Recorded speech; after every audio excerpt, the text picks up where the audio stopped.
Darrell Porter behind the plate. He'll be calling the pitches tonight for Dennis Leonard. Dennis 5-5 lifetime against the Yankees, but with a pretty good 3.63 earned run average. 0-2 against them in 1980. Dennis, though, has been very strong the second half of the season. 13-4 after the All-Star break this year. He won 10 of his last 13 decisions. And we talked with him about it earlier. There's just no secret about it, Steve. The key is keeping the ball in the park. Denny, for Dennis Leonard, it's extremely important for him to find out very early in the ball game what his best pitch is that night and go with it. Now, Denny has said many times he doesn't know the first part of the year why he has trouble. I think one of the things is that he hasn't discovered yet what is his best pitch. As he goes on through the season, he finds that either his slider or his curveball or his fastball is effective for him. He tends to rule out the other pitches and becomes a 2 or 3 pitch pitcher rather than trying to throw 4 pitches for strikes. If you can make it as simple as possible, you stand a better chance for success, especially with the ability of a Dennis Leonard. He has long been bothered by the home run ball. He served up 30 round trippers this year. That's 3 fewer than a year ago when only Ferguson Jenkins gave up more in the American League. Some pitchers will tell you, Steve, that Darrell Porter, when he's calling a game, will not use a pitcher's entire repertoire quite as much as, say, a John Wathan, but will find a pitch that's working well and will call for it more often. Have you found that to be true? Yes, I don't think that's necessarily a bad point about Darrell. As a matter of fact, it can be a very good point because you eliminate some of the mistakes of complexity. If you try to be as simple as possible with a pitcher, especially with the ability of Dennis Leonard, as I said, you are going to be more successful more often. All right, here to call the action for you, Al Wiss. All right, Denny, advantage Royals after one game in the American League playoffs. Now game 2 getting set to go. First of all, false start. Is Randolph not ready? He steps out momentarily. Time called by Joe Brinkman. Randolph ready, so is Brinkman, and now Dennis Leonard with the first pitch of the game. Swung on and missed. Strike 1 to Randolph. Willie Randolph, Bobby Mercer, Bob Watson for the Yankees here in inning number 1 against this man with a red beard, Dennis Leonard. 20-11 this year, 3 times the Royals pitcher of the year.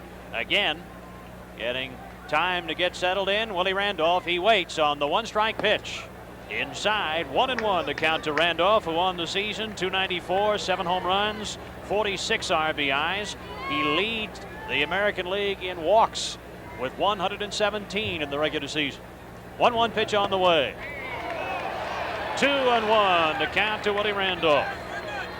Well, Dennis Leonard, well aware that he has not won since 1977 in the American League playoffs. He'd like to turn that luck around here in game number 2.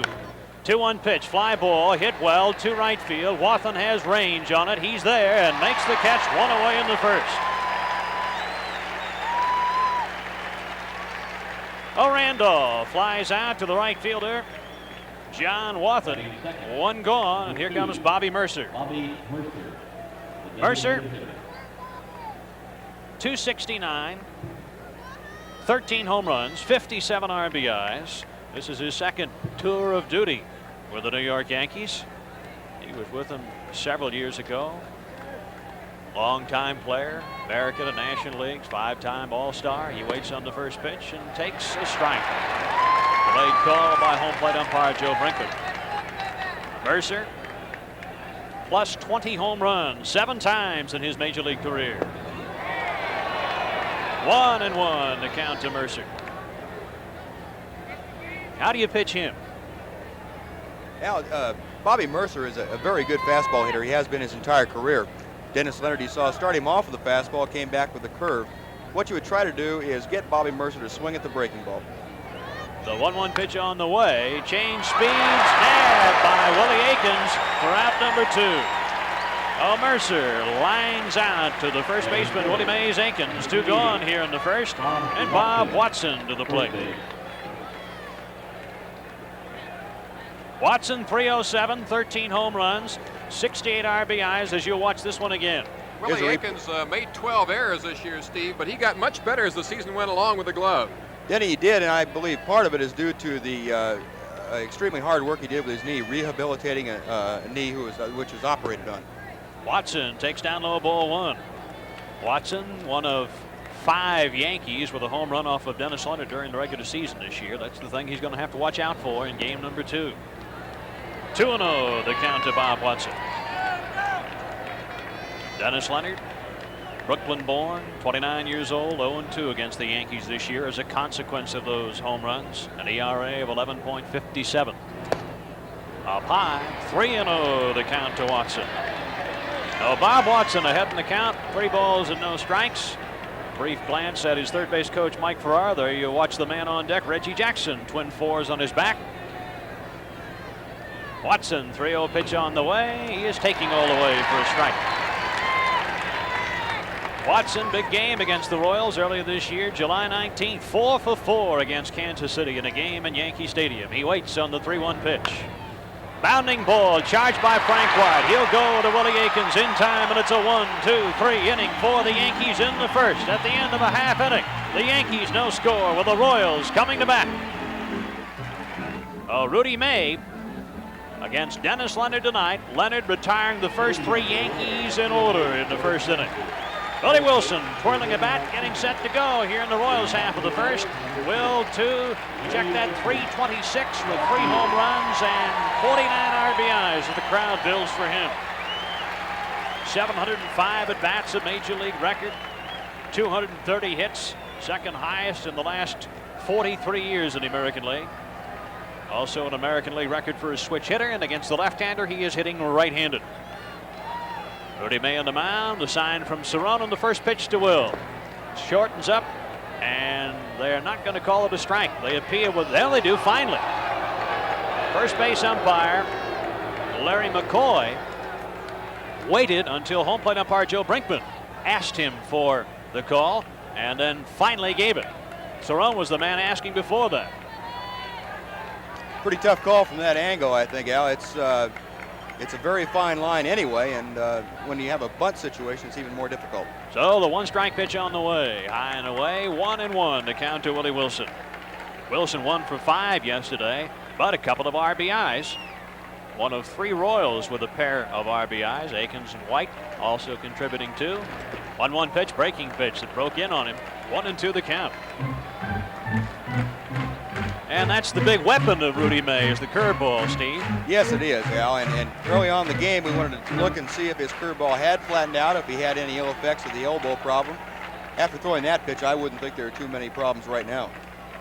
The 1-2 pitch on the way to Wilson.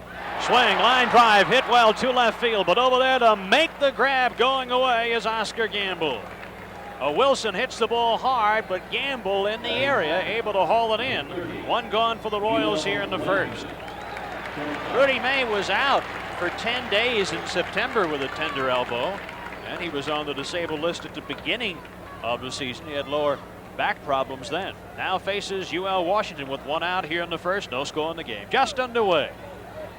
UL Washington 273 with 6 home runs and 53 RBIs. One of those home runs, actually most of those home runs, right-handed for the switch hitter. Takes it up high, ball 1. 1 for 4 in game number 1. UL settling in. Kansas native May on the mound, and the 1-0 delivery. Blew it by him, 1-1.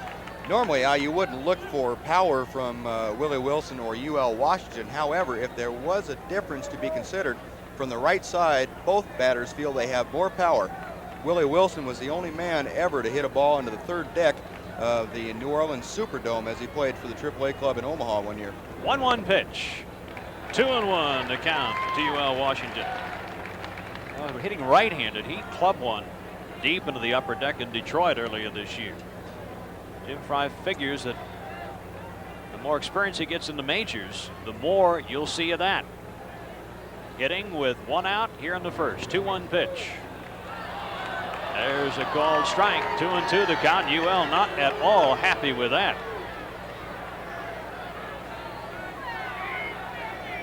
Joe Brinkman calling the balls and strikes tonight. Larry McCoy at first base. Bill Haller at second base. Ken Kaiser over at third.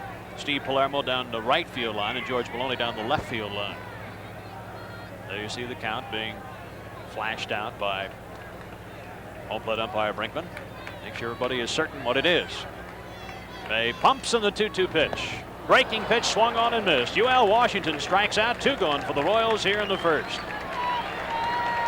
Batting third, number 5. Very good slider that time from Rudy May. Threw it down and in to the right-hander. Here we have another look at it. Excellent pitch, down and in. UL swings right over the top of it. Very difficult pitch for a batter to handle, a breaking ball coming down and in, especially a hard one. Bob Watson momentarily into the Yankee dugout, so we're going to have a pause in the action here as Watson all of a sudden up and in the dugout. So Watson back at his position over at first base, and George Brett sharing some smiles with home plate umpire Joe Brinkman at the plate. Well, you look what George has done in postseason play, 5 home runs. That's most in the American League Championship Series in his career. He is tied with Reggie Jackson in that category. George Brett, 390 on the season, 24 home runs. 1 home run in game number 1 yesterday. He waits at the plate on Rudy May. Takes ball 1. Brett has to be the leading candidate by far in the American League Most Valuable Player sweepstakes. May works the 1-0 delivery in there for a strike.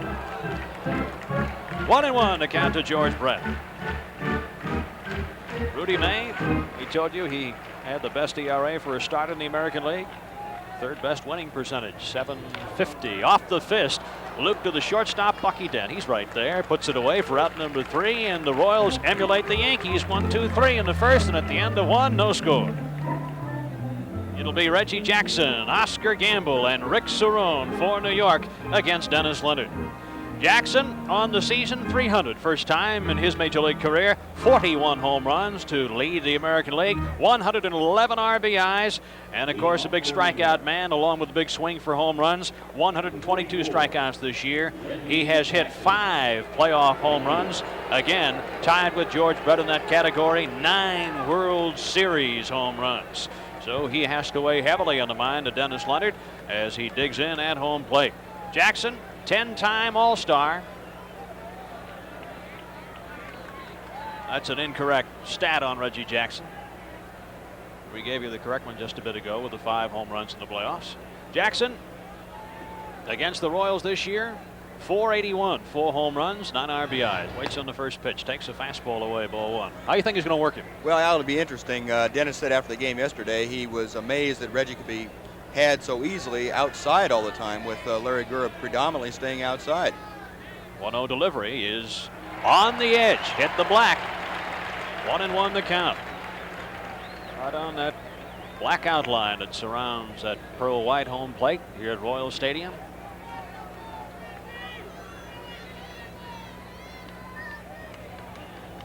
The 1-1 pitch to Jackson, keeping away again. 2-1 the count. I have always felt as a right-handed pitcher, sometime during the ball game, you had to show Reggie a ball inside, whether it was a breaking ball or a fastball, just to keep him from going out across the plate to handle your pitches. He's not that likely against a left-hander to do that. Jackson 0 for 4 yesterday, 2-1 pitch. A strike, 2-2.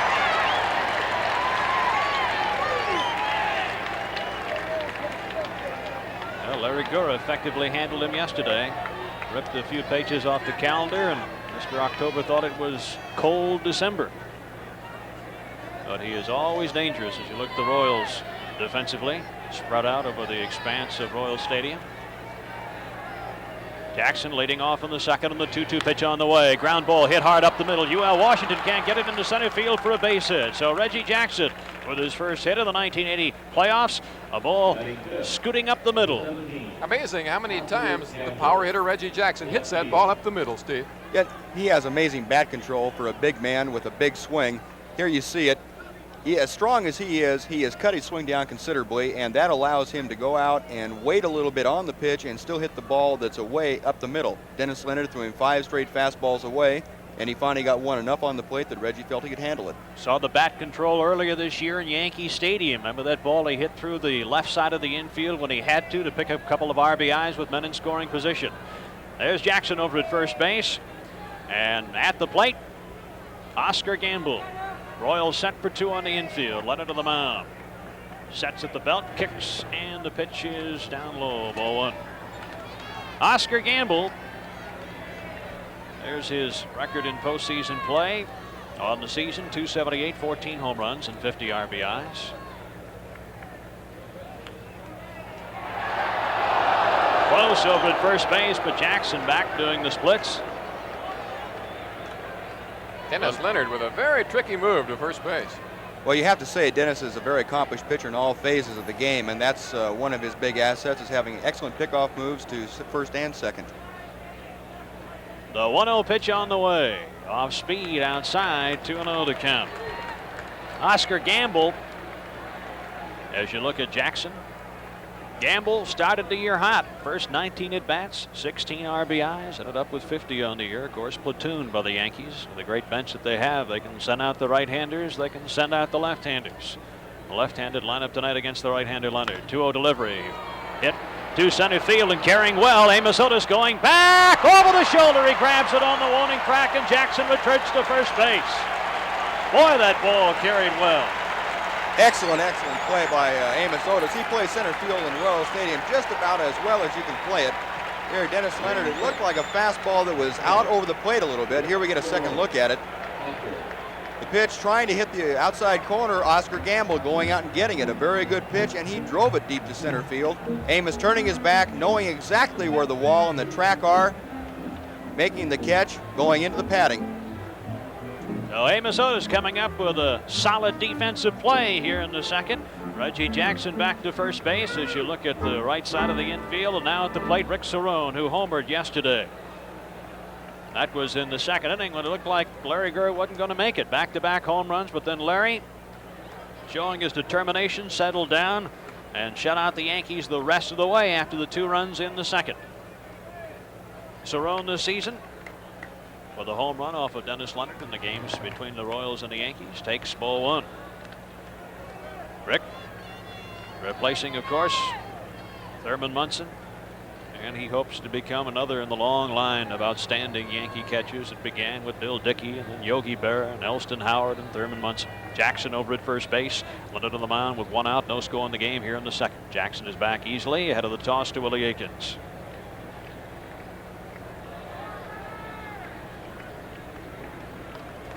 Rick Cerrone, an impressive year for him. He waits. On the 1-0 pitch, breaking pitch that missed. 2-0 to count.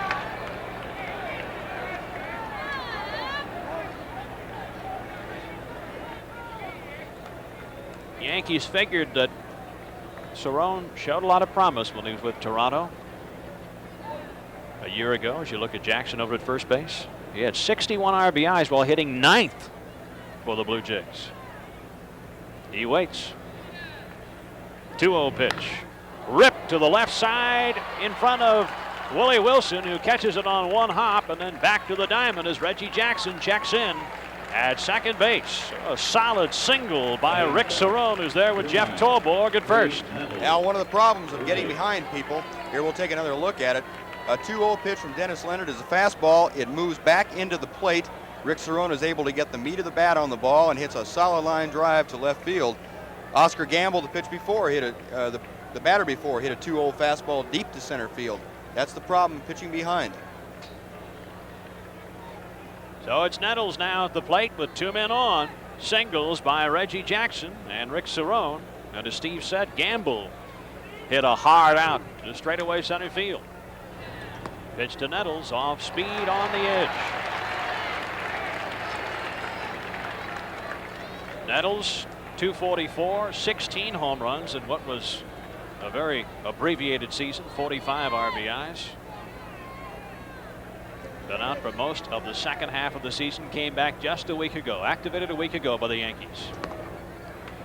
Fastball away, 1-1 to count.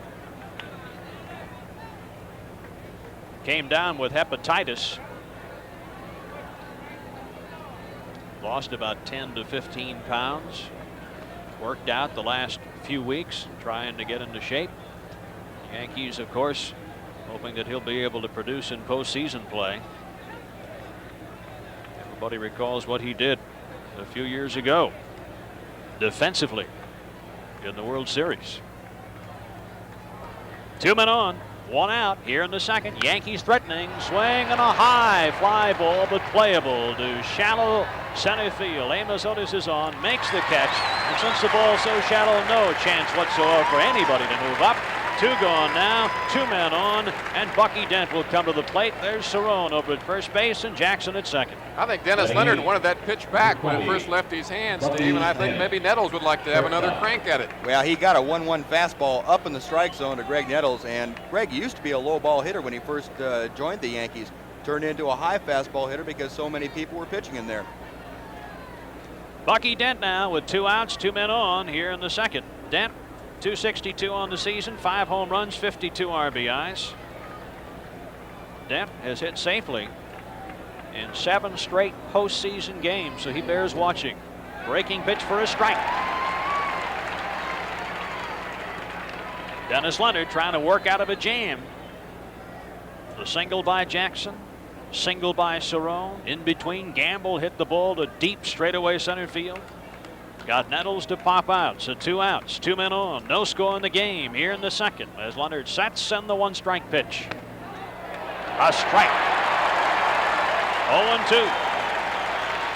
Quite honestly, Al, if pitchers can get that inside pitch called a strike all night, it makes you a much more effective pitcher. Normally when you're throwing inside to a hitter, you're trying to get him to swing at a bad pitch. Very rarely do you get a called strike there. You want the called strikes on the outside part of the plate. And that's something that both the pitchers and hitters have to adjust to as the game goes on, figuring out how Joe Brinkman will call the game. So Leonard with the edge, 0-2, and now the advantage to him.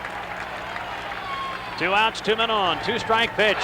Got swung on, got away from Porter. He'll throw down to first base to complete the strikeout. That's all for the Yankees as Leonard works his way out of a jam in the second. And now Hal McRae in game number 2, inning number 2 to the plate. He'll be followed by Amos Otis and then John Wathen. McRae 297 on the season. Postseason statistics right there. 0 for 3 in game number 1.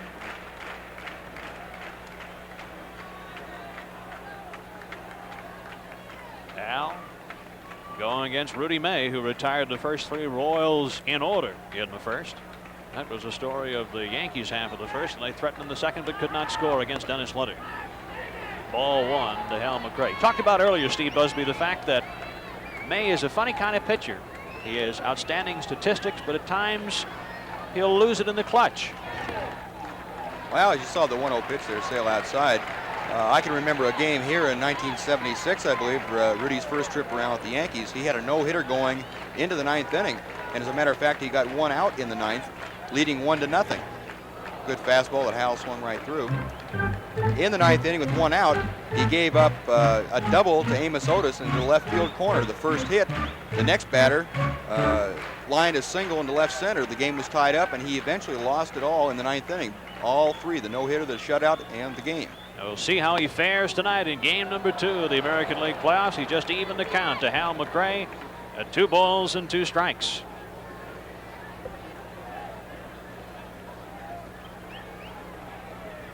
McRae, another productive year for the Royals with 83 RBIs, 14 home runs, 297 mark. Finally asked for time from Joe Brinkman as Rudy May hesitating too long. Al, 10 years in the major leagues. Great deal by the Royals picking him up. 2-2 pitch, high and away. 3-2 the count. McRae, Wayne Simpson for Roger Nelson and Richie Scheinblum. The Royals have made some good ones.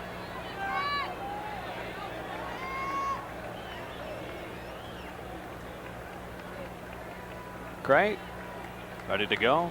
So is Cerrone and now May, and the 3-2 pitch. Fouled away. That'll reach the 3rd deck off to the right side, and the count remains 3-2. There you look at the on-deck hitter, Amos Otis. Good game for him yesterday. A couple of runs scored, 2 for 4 for AO.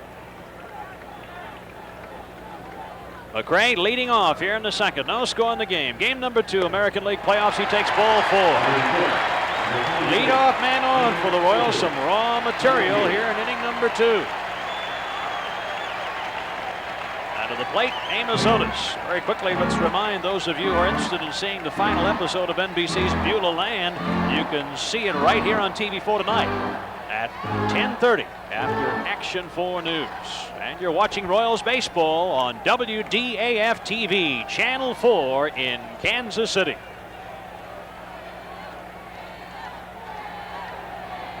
Amos Otis, as we said, 2 for 4 yesterday, 2 runs scored, 7 stolen bases. That is an all-time high in a career in American League Championship Series play. Infield set for 2 for the Yankees. Otis has McCray on over at first base. Made of the bell to check of the runner and the pitch.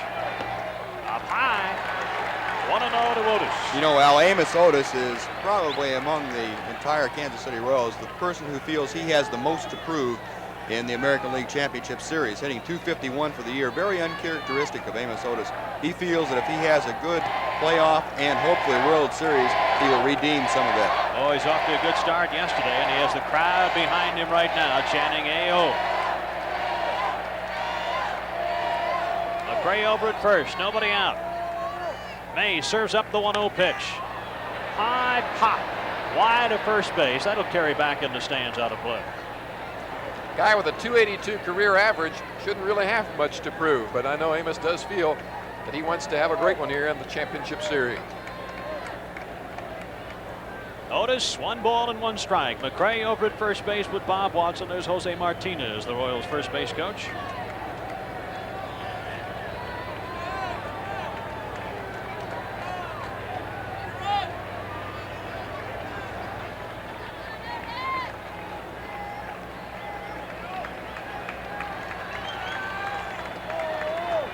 Amos in and then out again.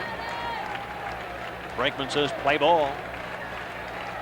McCray over at first base, and he's chased back there by Rudy May. Now, an interesting thing on the last pitch that Amos Otis fouled off. The first time in this series that a hit and run has been tried by either team. Hal McCray off with the pitch. Amos swinging at what he normally would not try to, a high fastball, and fouling it back.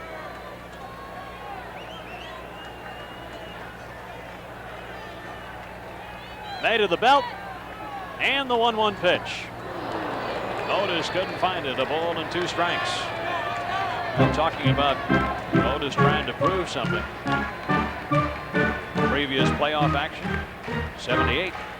Pretty good series, 429, 6 for 14. Of course, the first series in 76, missed almost the entire series with that injured ankle. 77, only 2 for 6. Many people feel in 1976 that the injury to Amos Otis might have cost the Royals a championship. Very well could have. May checks McCray, works the plate, and Amos Otis strikes out.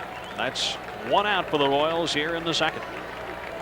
And Otis tried to hold up on his swing, but went around. And the Royals have 1 gone here in the second as you watch it again. The delivery, Otis with kind of a half-hearted swing that time. First strikeout, check that second strikeout of the game for Rudy May. 1 gone here in the second. McCray on over at first base, and John Wathan to the plate. Well, in contrast to the season of Amos Otis, John Wathan has produced in the regular season, although in postseason play he's still looking for his first hit. Wathan, 305, 6 home runs, 58 RBIs. 138 hits on the regular season. Infield remains set for 2 for the Yankees as Wathan awaits the first pitch of May. Breaking pitch for a strike. John is such a good right field hitter, Al. I wouldn't be at all surprised now to see the hit and run flashed here. Wathan checking signs with Gordy McKenzie over at third base.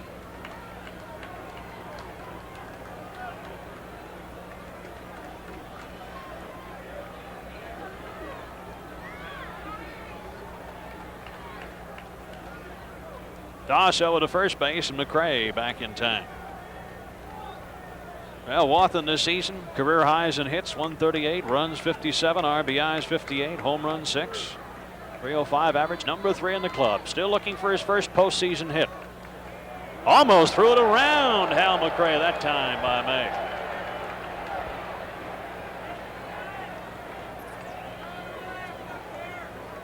Here we get another look at it. Rudy May throwing over to first base, maybe having exactly what Denny mentioned, the hit and run in mind, trying to keep Hal McRae close. Set by Rudy May and the 1-strike pitch. Breaking ball that missed. 1-1 to count. May achieved his purpose with that toss over there. Hal didn't have much of a lead that time. Had both feet in the dirt.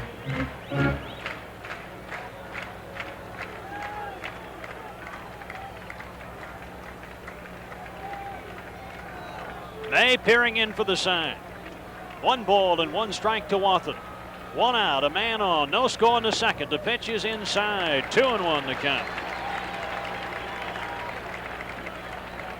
Wathan checking signs with Gordy McKenzie. Gordy going through the full sequence.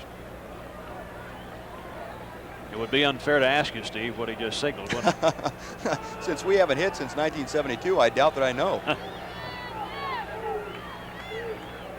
2-1 pitch. 3-1 to count to Wathan. Rudy May has a man on, and the Royals would like to make it 2 as Wathan at the plate again, checking signs with Gordy McKenzie. 3-1 to count. Take or swing away, Steve? No, I believe you see Hal McRae running on this pitch, and it's up to John Wathan whether he wants to swing or not. McRae bluffs, stays there, swung on, looped wide of first base. Watson over to chase it. There's the photographer's row. Watson leaning in to make the grab. That's the auxiliary photographer's section that they have set up beyond both dugouts down the right and left field line. That cuts down on the field of play just a bit. Watson was able to lean over into it to haul it in as you watch it again. Good play by Bob Watson here, looking to see where the photographer's booth is, getting to it and leaning in. If he played that a little bit casually, he could have run into that, not knowing where it was, run into it, dropped the ball. Good play by Bob Watson.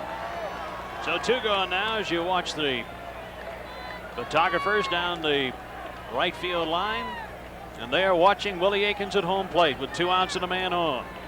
Aikens with 2 RBIs, 1 for 4 yesterday. Signs being dropped down by Cerrone. Left-hander May to the belt, and the pitch to Aikens. Breaking pitch, ball 1. Willie Aikens, that average reflecting his first action in postseason play. Game number 1 of this series. May settling down. 1-0 pitch on the way. Breaking pitch for a strike. 1-1 to count to Aikens. Yankees threatened but could not score in their half of the second. 1-2-3 in their half of the first. Royals 1-2-3 in their half of the first. Leadoff walk to McRae, but he stayed right there at first base. 2 outs now. Willie Aikens at the plate. 1 ball and 1 strike. Set by May. Check of McRae. He's off. 1-1 pitch. Curveball.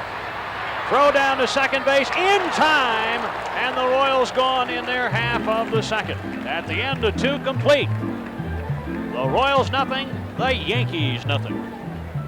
So that's the way the second ended for the Royals. The Yankees getting set to go. Bobby Brown and Willie Randolph chatting, getting ready prior to the 3rd inning. As we said, the Yankees with a couple of hits but could not score in their half of the second. The Royals have yet to pick up a base hit in the game. No score at the end of 2. Dennis Leonard against Rudy May in game number 2 of the American League playoffs.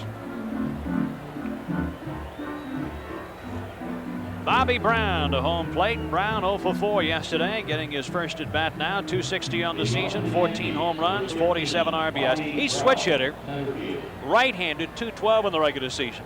Has an advantage left-handed, 282, and that's how he'll face Dennis Leonard. Brown replacing Rupert Jones in center field after Jones separated his shoulder, colliding against the wall in Oakland a few weeks ago. Waits on the first pitch from Leonard. Takes up high, ball 1.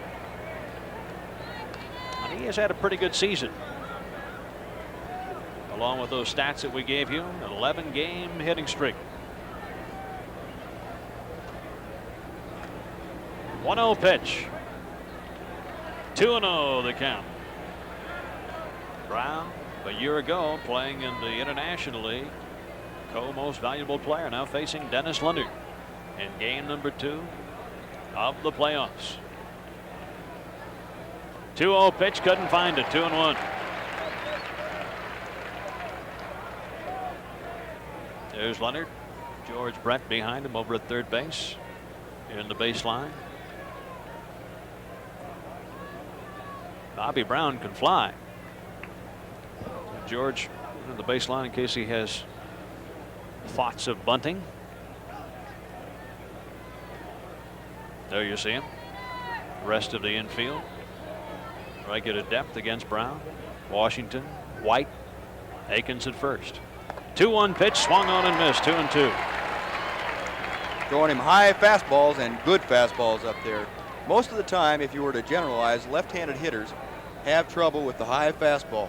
Why do you think that is? Well, I've heard a lot of theories on it. I think Rick Reichert's was something like the winds in Comiskey Park changed everything, or the motion of the earth.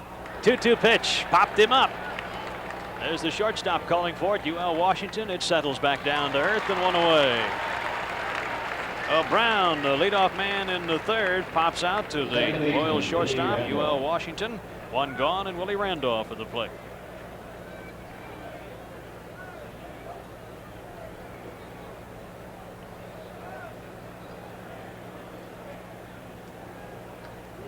There's Randolph's statistics yesterday. He waits on the first pitch from Leonard. Breaking pitch for a strike.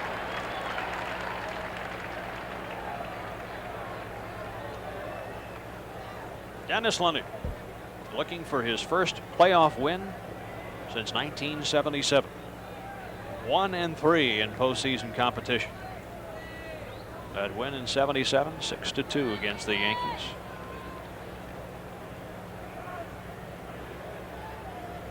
One strike pitch to Randolph. Good slider there. He's started Randolph off both times now with breaking balls, and it looks like he wants to get him a slider. Here we go with another look at it. Good slider, low and away. Pretty tough to pick up, but Randolph was off balance, had a bad swing at it. 2-strike pitch to Randolph, struck him out.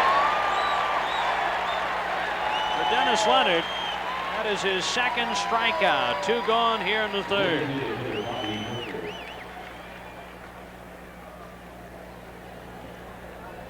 So Leonard had the Yankees threatening in their half of the second. Buckling down here in the third. Now faces Bobby Mercer for the second time. Mercer 0 for 1.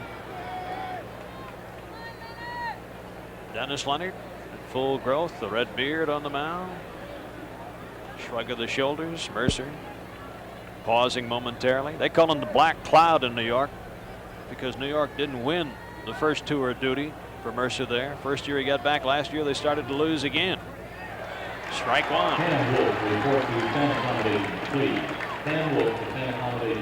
But he is an outstanding player. Despite those stats against the Royals this year. Leonard with the edge on him though, 0-2. You know, Al, Bobby Mercer may have been handicapped by being in New York. He was trying to fill the shoes of Mickey Mantle, Joe DiMaggio, fall in the great tradition of Yankee center fielders, and he virtually had no chance. The 2-strike pitch to Mercer. Hit hard to Aikens, but right at him. Will to the bag, 3 away. 1, 2, 3 for the Yanks in the third. At the end of 2.5, no score. Rudy May peering in for the sign from Cerrone. He loads and fires. Hit hard, but there's Watson down on one knee, then flipping to May in time. 1 gone, 3-1 on the putout of Willie Aikens. 28, number 15. We're going to get another chance to look at that. First pitch, a good fastball that Rudy May ran in on the hands of Willie Aikens. Willie was able to get a good part of the bat on the ball, hit it hard, but right at Bob Watson, who throws to Rudy May covering first base. Royals still looking for the first base hit against Rudy May. Talk about May sometimes not finishing what he begins in terms of no-hitters. Known to fold sometimes in the clutch, but he has gotten himself there many, many times. Good, solid major league pitcher who serves up a curveball, ball 1. You know, the strange thing about that, Al, as we were talking about it, it's not really a criticism of Rudy May. It's, I think, more bad luck than anything else, and maybe a bad choice of a pitch in a given circumstance. Well, he's had a couple of near no-hitters this season. You might recall on July 13th, he and Steve Trout of the White Sox had a double no-hitter into the 7th. He had a no-hitter against the Red Sox in Fenway into the 6th inning this season. He almost pitched one out in his first major league start against Dennis McLain and the Detroit Tigers back in '69 for the Angels. Pitched a one-hitter in his first big league start.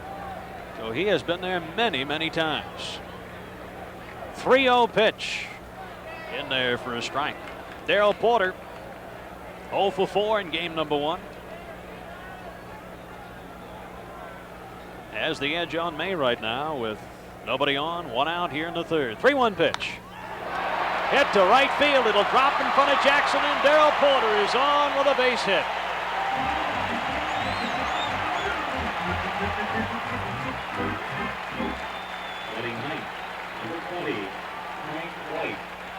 Another chance to look at that. Here, a 3-1 pitch, again being behind the count and the hitter. A fastball basically down the middle that Darrell Porter is able to capitalize on. Hit a line drive into right field that Reggie Jackson would have no part of trying to catch. So that's the Royals' first base hit of the evening. A man on with a man out, and Frank White to the plate. Frank White 3 for 4 yesterday. 2 RBIs, 1 run scored. Had a double and a pair of singles. He'll surprise you offensively, known for that great glove.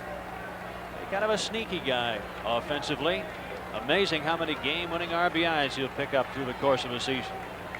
He waits on Rudy May. The leg lift and the pitch. Gonna bunt. It's a good one up the third baseline. They'll let it roll. Foul.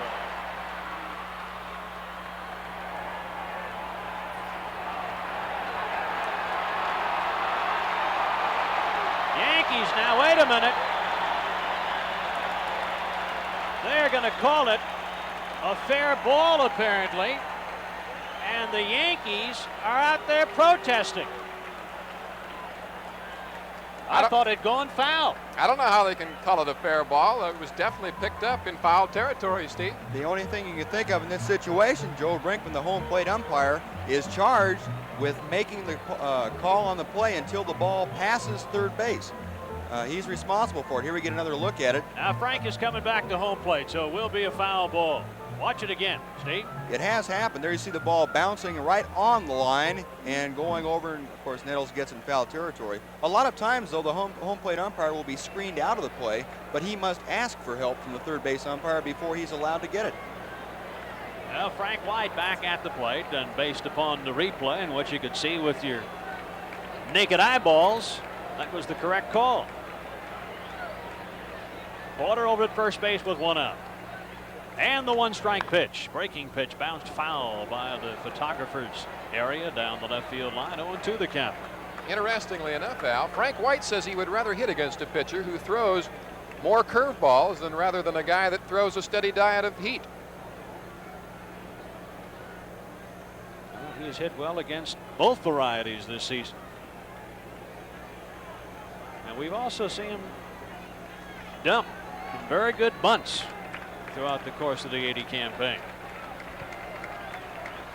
White behind in the count now, though. 0-2, 1 out. Porter over at first base. No score in the game in case you've just joined us. We're in the 3rd. 2-strike pitch. Hits it through the right side. Base hit. Randolph can't get it. Jackson up with it. Throws behind the runner as Porter hangs on over at second base. So the Royals kicking up their heels here in the 3rd. Yeah, I've got to believe right there, Frank White shows a very big sign of his maturity. 0-2, you have to figure that a pitcher's going to try to waste the ball or try to pick up the outside corner. Frank White, who doesn't usually try to hit the ball to right field, went out, got a good fastball that might have been off the plate outside, and shoveled it through the right side of the infield. So the Royals with 1 out, have 2 men on. And the top of the order up. Willie Wilson is next. Wilson lined out, hit the ball hard, but it was grabbed by Gamble in left.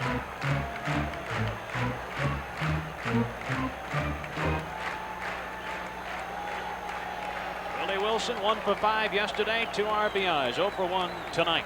Has 2 men on. Darrell Porter over at second base and Frank White over at first against Rudy May, as the Royals picking up the first 2 base hits of the game back to back. No score here in the 3rd. Head of the bell, the backward glance at Porter, and a pitch to Wilson. A strike.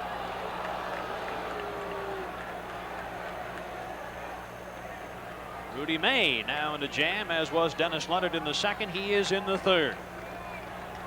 Porter over at second base. White over at first.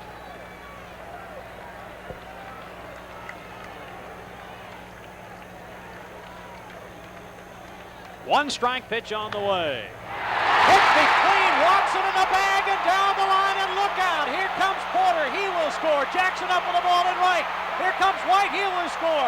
Willie Wilson holds on with 2 RBIs and a triple. Oh, this one had triple written all over it, Steve, from the moment he hit it. Oh, that's such a great attribute to have, speed. That's one thing. A defense, no matter how good it is, you can't counter it. It's the same pitch now that was called for a strike that Willie Wilson took, a fastball on the inside corner of the plate, maybe a little bit off the plate. He shovels it right down the first base line and goes into the corner. And you're right, from the minute the ball got past first baseman Bob Watson, it had triple, maybe home run written all over it. Reggie Jackson makes a good play here to play the carom off the wall to hold Willie Wilson to a triple. As Doug Bird, the ex-Royal, is throwing. There's his familiar face in the left field corner. And an emphatic sign from the Royal fan as the Royals have jumped out to a 2-0 lead here in the third. And UL Washington will be next. Washington struck out his first time up. Yankees on top on the triple by Willie Wilson, his third and fourth RBIs. Infield coming in with Wilson over at third. They'll try to choke off a run at the plate if they can get a ground ball. That's an advantage for Washington. Breaking pitch, loop foul and out of play. Infield tight, that is hitter's delight, as Nettles and Dent in on the left side, Randolph and Watson on the right side. That will either double or at least raise your average 100 points statistically. That's about right, Al. The general rule of thumb is it makes a 300 hitter, a 400 hitter, about 100 points. Washington will try to get it over or through that infield. Yankees have thoughts of coming to home plate if the ball is hit to an infielder. 2-0 Royals. One strike pitch, breaking pitch. He hits it to the air and the gap. That will score Willie Wilson. It'll go all the way to the wall, and look out for UL Washington. 3-0 Royals. UL going to hang on at second with a double.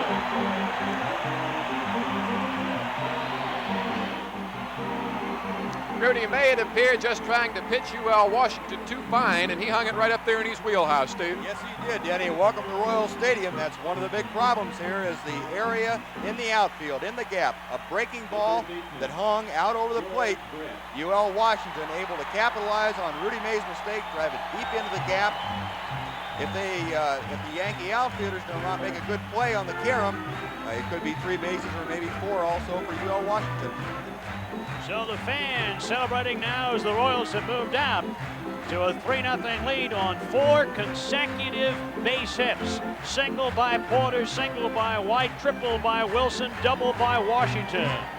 For UL, his first RBI in this playoff series, and George Brett to the plate now. Brett popped out his first time up. Productive yesterday. George 2 for 3 with the stats that you saw. So Brett at the plate. Rudy May on the mound. Brett, 390 on the season as the Royals matching the inning with runs. 3-0 Kansas City. 1 out, a man on. The pitch. Ball 1 to Brett.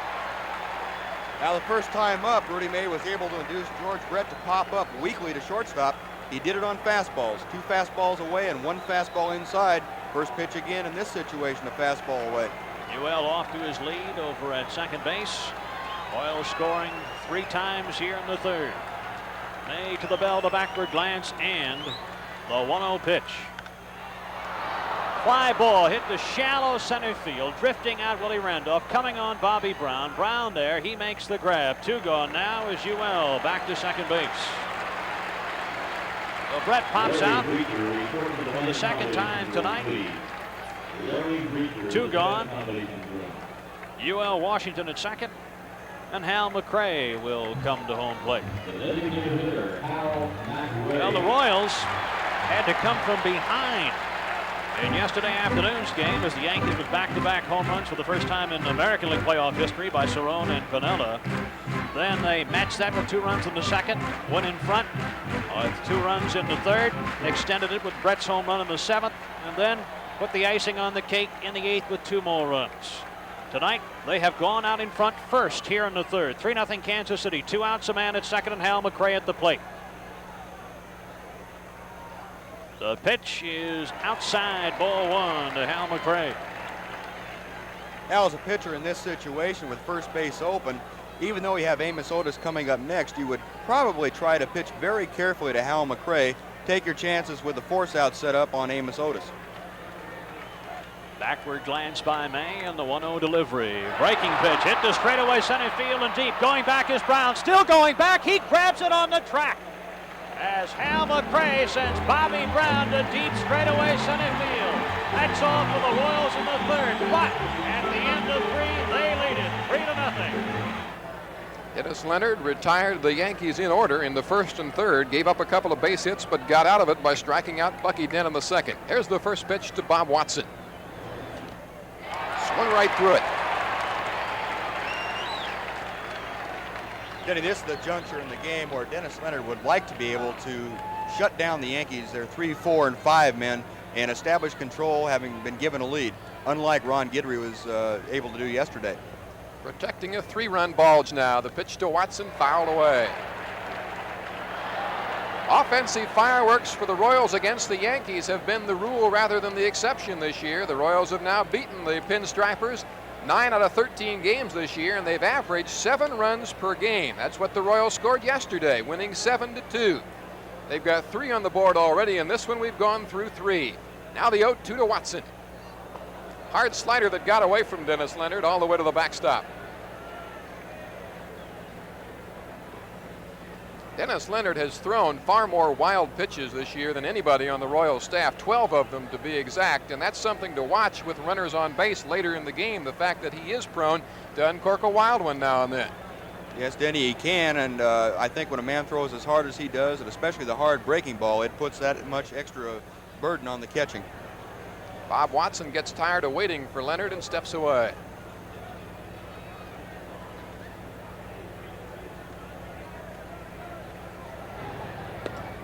Outside and down, 2-2.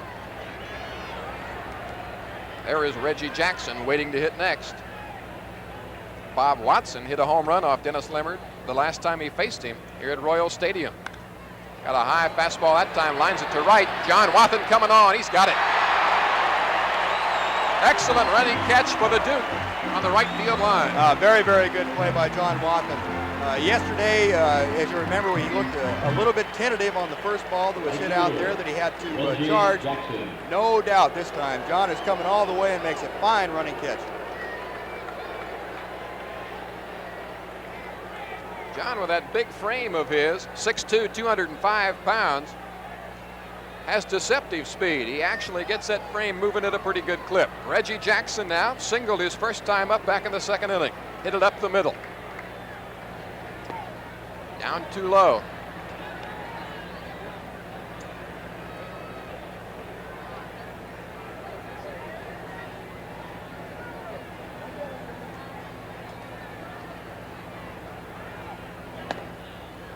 Just missed. Leonard has fallen behind him, 2-0. Not the way to have to pitch this man.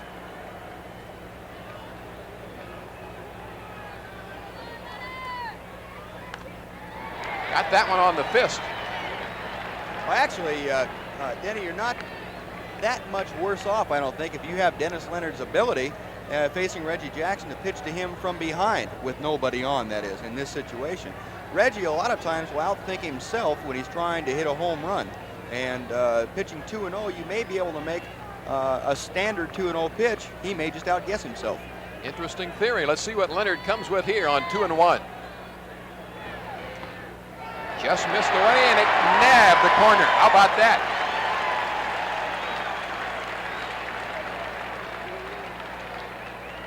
No argument from Reggie. If Denny gets that pitch for a strike, he might have no problem winning 30 games one year. Most of the hitters I talked to before this game seem to feel that Joe Brinkman has a tendency to call the strike that's a little questionable. The 2-2 pitch from Leonard. He got him.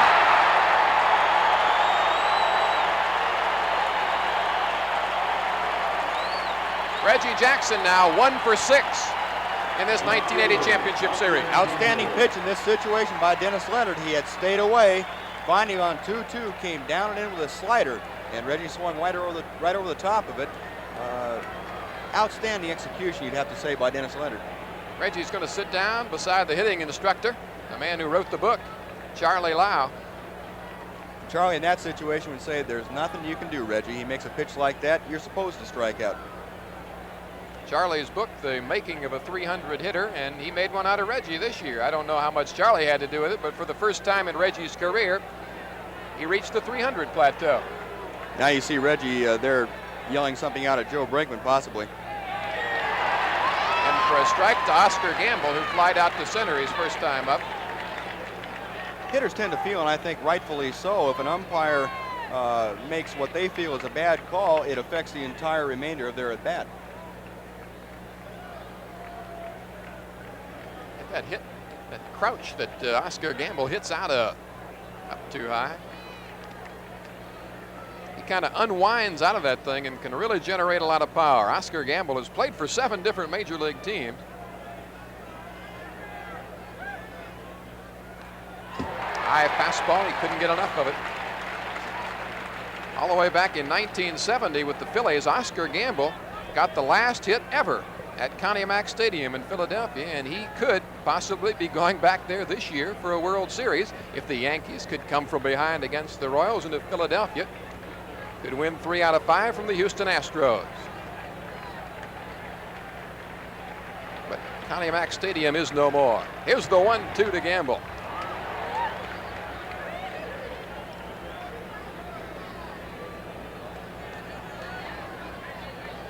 Once you get a little help from the umpire, and sometimes the hitters will start going for balls out of the strike zone, Steve. Well, that's what they feel. It goes 2 ways. They feel they've been cheated, and then they get a little bit upset and break their concentration. He got Gamble swinging. 2 strikeouts in a row to end the Yankee half of the 4th after 3.5 in Kansas City. The Royals 3, the Yankees nothing.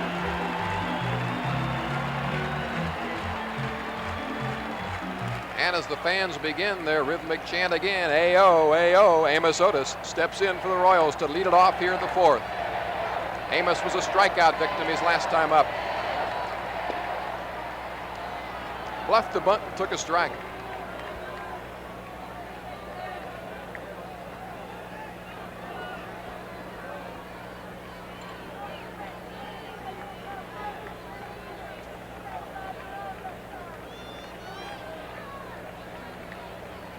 Amos Otis had a 4-hit game on his last trip to New York, and the first 2 of those hits came against Rudy May. The last couple against Ed Figueroa in relief. 0-1 the count on Amos here, and he gets tired of waiting.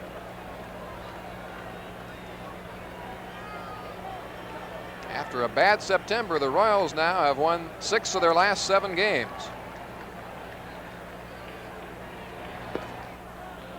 Strike on the outside edge. Rudy May has jumped out in front of Otis 0-2. Talked about the Royals averaging 7 runs per game against the Yankees this year. That's what they've averaged in those last 7 games played here.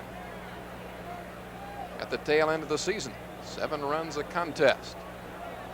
Amos that time backing out just as May was ready to work.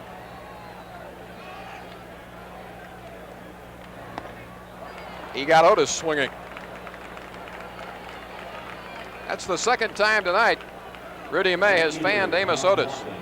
And this time it was the same pitch that Rudy May struck out Amos with the first time. It was a breaking ball, the outside part of the plate. And a lot of times when a hitter recognizes breaking ball that's outside, he may wait a little bit too long to pull the trigger. And I believe that's what Amos did that time. 3 strikeouts in the game for Rudy May. And here's John Wathan. Popped to the first baseman his first time up. Way up high.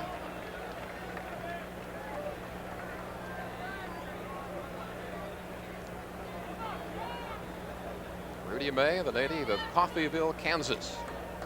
John Wathan, 0 for 10 in playoff competition, awaits the 1-0. Bounced foul.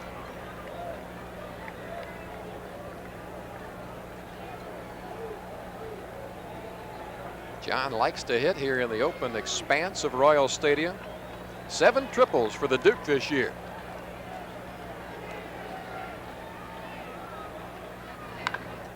Hit hard to the third baseman Nettles. Vacuums it up and fires to Watson. 2 down.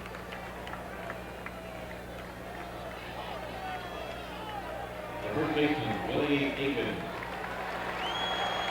That'll bring up Willie Aikens, who bounced out first baseman to the pitcher his first time up. Greg Nettles, who had that sensational 1978 series defensively against the Dodgers.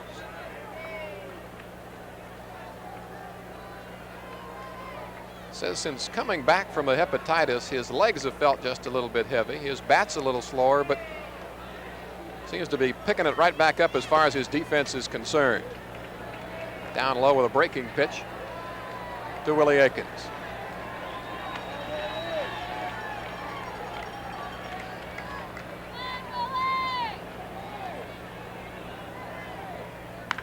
That's hit very deep. If it stays fair, it's a home run. It's curving. Foul. He got every bit of that one. Oh my goodness, that's almost up there in the concession stand. Rudy May got a curveball that came on the inside part of the plate, and Willie Aikens got all of it. He just pulled a little bit foul, but he hit that ball a ton. We'll get another look at it here. That slight uppercut swing. There's a slider that hung on the inside part of the plate, and Willie just jumped on it. The older he gets, you'll see that more and more often. He was very confident in Anaheim last year throughout the entire season. Has not gotten his legs fully underneath him. He's had a good year for the Royals, a productive year, but he's going to have bigger years to come. He was spinning on that one. 1-1 now. 2 Royals gone here in the bottom of the 4th. Fouls it off. 3 runs on 4 hits and no errors for Kansas City now. 0-2-0. The line score for the Yankees. A ball and 2 strikes to Willie Aikens. Rudy May has bounced back fairly well from the adversity that he ran into in the 3rd inning when he gave up 4 straight hits and 3 Royal runs. The 1-2 to Willie. Takes it just low.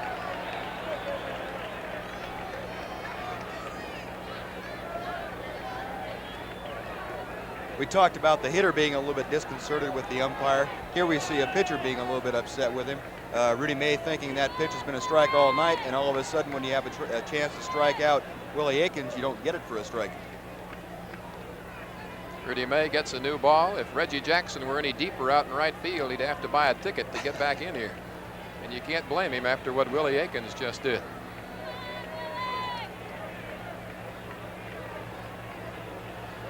May ready to fire, 2-2. On the ground to the first baseman Watson again. He'll handle it himself.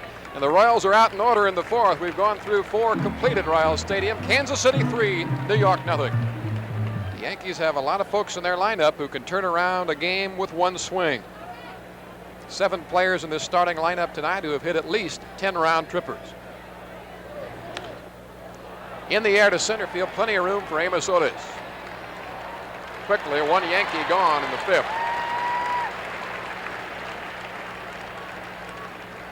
It's about this juncture of the ball game when you like to get 1 pitch and 1 out, Steve. It's very important this time of the ball game, and it's even more important for the New York Yankees that they remain patient, that they don't try to go up and be overly aggressive trying to get at Dennis Leonard and the Kansas City Royals.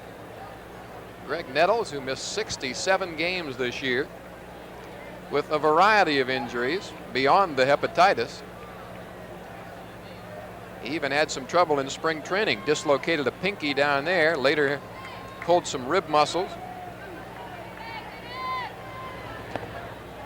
High and tight to Greg. Nettles flied out to center his first time up.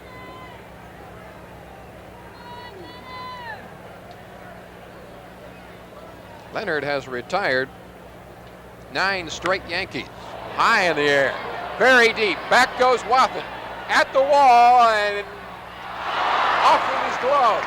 Nettles rounding second. He'll go into 3rd, and the ball just now being picked up. Nettles coming on, and it's going to be an inside the park home run for Greg Nettles. Diving under the would-be tag of Porter, and some very slow fielding in right field. Probably the most exciting play in baseball, the inside the park home run. And this ball takes a funny hop off the wall. It hit the very top of the padding in right field. We'll get another look at it here. Again, a high fastball to Greg Nettles, and he jumps on it. Got it up in the air. You see John Wathen get back to the wall, find the wall, know where it is, and then jump straight up. Close-up look. He almost catches the ball. The ball hits right on top of the padding, you'll see. In his glove. It hit in his glove and bounced off. Amos Otis, coming over to cover the play, is able to get to the ball, but not before Greg Nettles has a chance to round third and score. A good relay by Frank White. There's the throw from Amos. Back live now, the pitch to Bucky Dent, in for a strike. Amos Otis was simply late getting over there, though, Steve. It took forever for that ball to finally be picked up. Yes, he was. Amos was almost out in front too far of John Wathen. The ball kind of went to the side. He kicked off to the side a little bit. On the ground, the big hop to Brett, a room service hop, and he fires him out across the diamond. The center fielder, Bobby Brown. 2 Yankees gone in the 5th, and it's the number 9 hitter now, Bobby Brown, standing in. Popped to shortstop his first time up.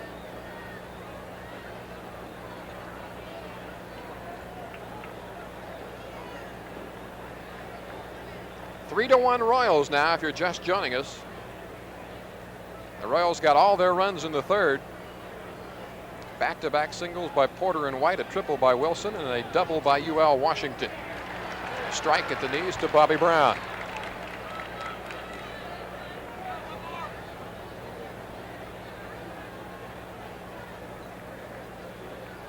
Dennis Leonard with a big deep breath, trying to get himself back together. 1-1 as he misses in tight. Bobby Brown has been given up on before. He was given his outright release after 4 seasons in the Baltimore Orioles minor league system. Later released by the Mets, put on waivers by the Toronto Blue Jays, but has found a home with the Yankees. 2-1 now. The count to Bobby Brown.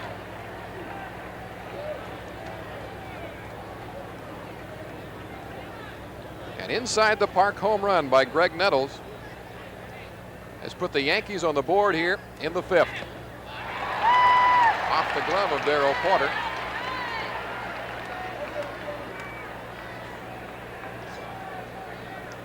Two balls, 2 strikes, 2 outs.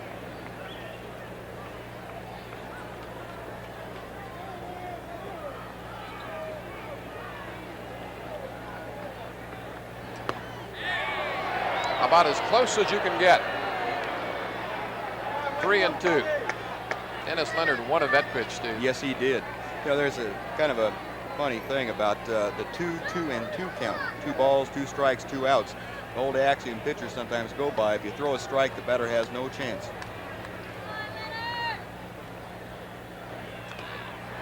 Fouled off the mask of umpire Joe Brinkman. He's going to shake it off and bring out a new baseball.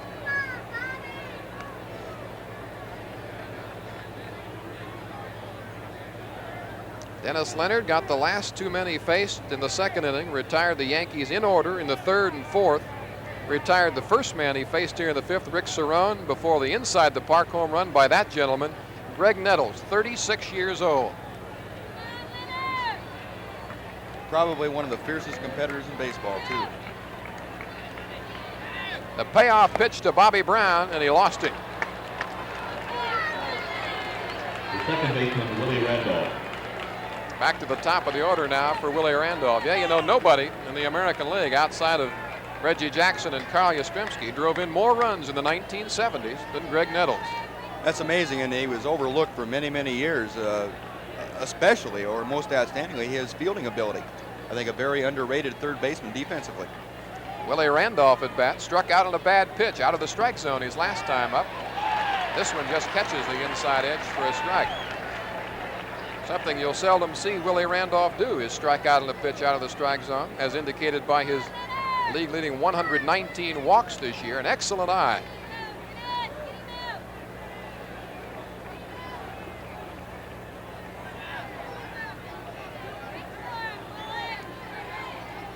Token toss to first base.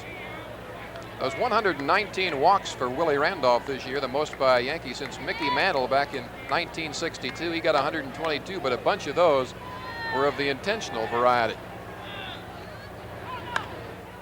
in the alley, going over John Wathan in right center. He's there to make the catch. Now it gets away from him. The ball is in play. Here comes Bobby Brown to score. The second Yankee run of the inning.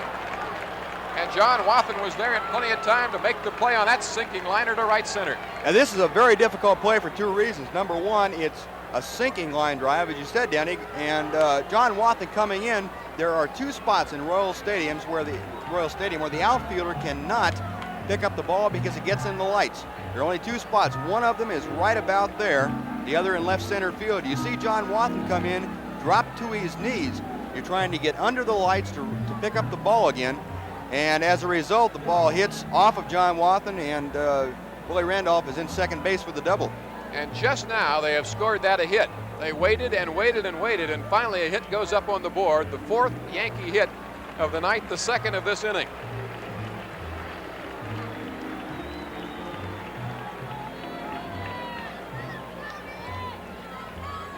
Willie Randolph on at second now.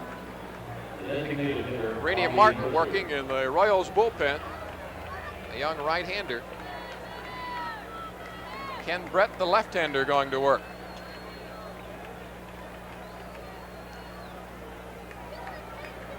Two Yankee runs across here, the fifth on the inside the park homer by Nettles, and the RBI double by Willie Randolph. You know, Denny, you don't often find the peculiarities of Royal Stadium come into play once in an inning, much less twice.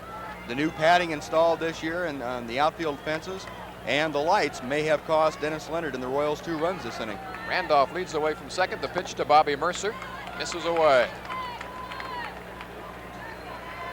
Mercer hitless in 2 trips, lined out to the first baseman Willie Aikens his first time up, and then bounced out to Aikens unassisted back in the third.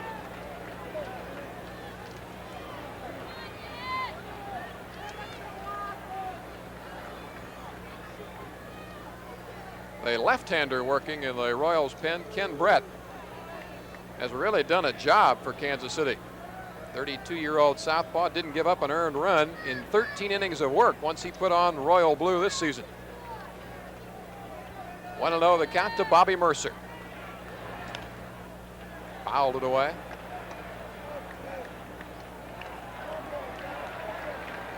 Mercer once hit 3 home runs in a game against the Royals back in '73. I'm sure you can harken back to that, Steve Busby. Yes, I can. I remember that very well. Mercer signed by the same Yankee scout that signed Mickey Mantle. Leonard with a check to Willie Randolph at second, and the pitch to Mercer. 1-2 the count.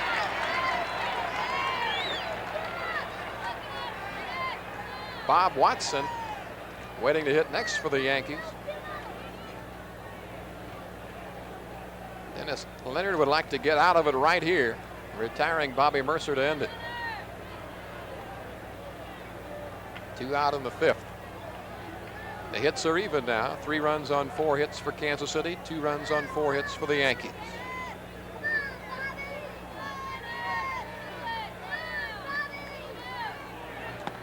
He struck him out. Dennis Leonard gets out of a jam in the 5th, but not before 2 Yankees come in to score. After 4.5, it's Kansas City 3, the Yankees 2. Errol opening up that stance of his against the left-hander Rudy May. This one is hit well to right field, but playable.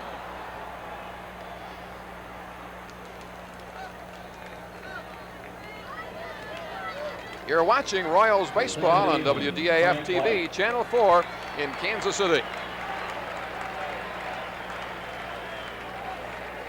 Here's Frank White, a single in his only at-bat tonight. 4 for 5 in the 1980 playoffs now.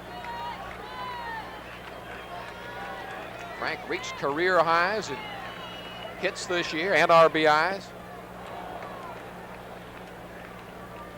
And White hit in the clutch for the Royals this season, 11 game-winning RBIs.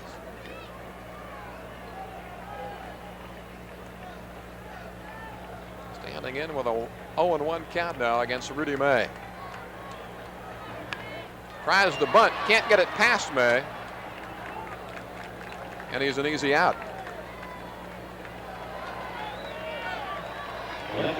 With Frank's speed, if he can just get that by the glove of Rudy May, he's got it beat. But didn't get it far enough toward first.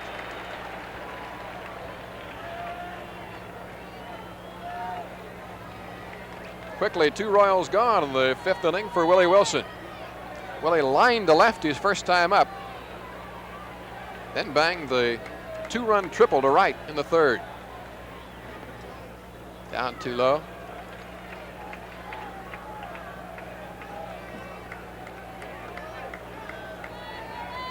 Rudy May now has retired 7 straight Royals since all that trouble back in the 3rd. Fouled away.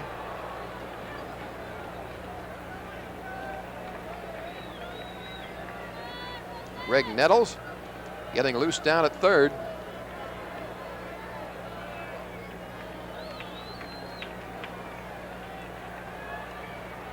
A lot of deep breaths tonight by a lot of folks.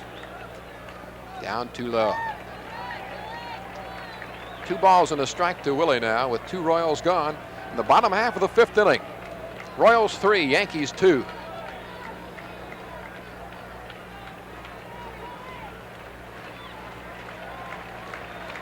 Kansas City struck first, 3 in the 3rd. The Yankees got close with 2 in the 5th, 1 on the inside the park home run by Nettles. The 2-1 pitch now to Willie Wilson, up too high.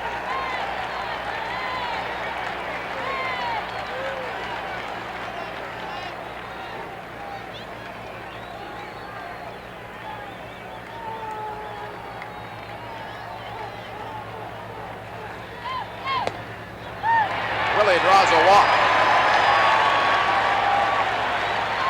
The shortstop, UL That Washington. revives the crowd here at Royal Stadium.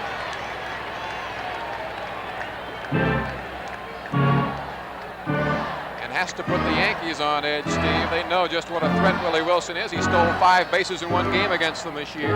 Reggie Jackson paid Willie a high compliment. He called him a walking double, and we'll see how that proves now.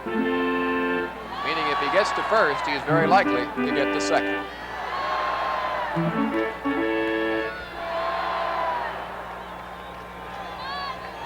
'79 stolen bases by Willie this year.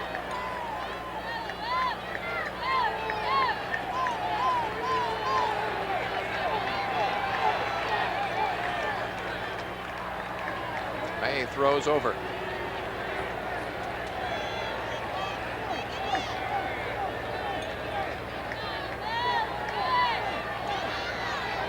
UL Washington, the hitter, doubled his last time up to score a run, struck out in the 1st.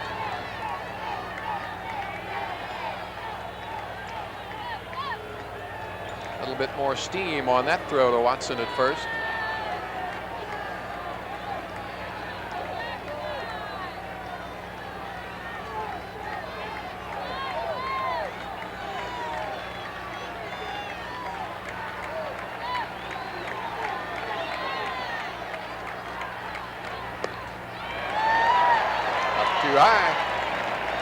And his situation with Willie Wilson on first base and 2 outs put so much pressure on both Rudy May and Rick Cerrone. Rudy May knows that he has to do 2 things. First of all, keep Willie Wilson close, and secondly, not take too much time delivering the ball to home plate. You have a tendency to hurry. You have to give Rick Cerrone a chance to throw Willie Wilson out should he attempt to steal. Not a big lead by Willie, but a long look over from May, and the pitch to Washington foul back. Late in the season, when Willie Wilson had his consecutive stolen base string snapped at 32, it was snapped when he tried a delayed steal against a left-handed pitcher. Jerry Narron of Seattle tossed him out. Willie told me later that he just simply wanted to try to get some practice trying delayed steals against a left-handed pitcher because he thought the situation might come up in the playoffs. That's putting personal achievement behind team success.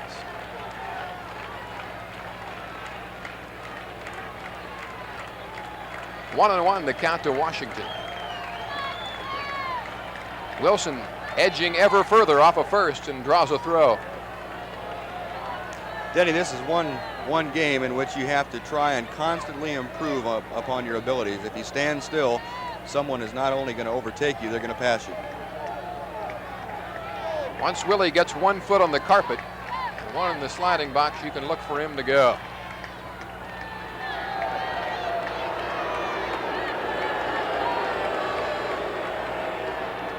Fans would like to see May deliver one plateward.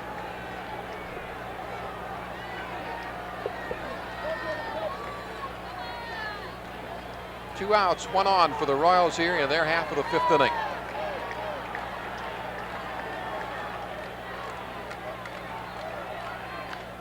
Hit to right field.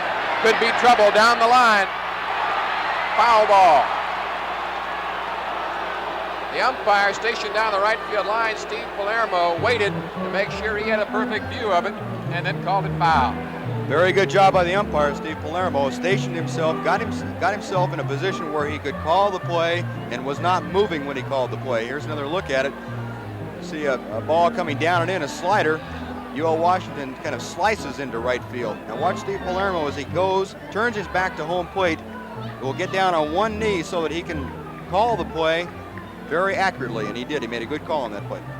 If the ball were to hit the line here at Royal Stadium, you wouldn't see any chalk kick up. That is not chalk. Those lines are painted on.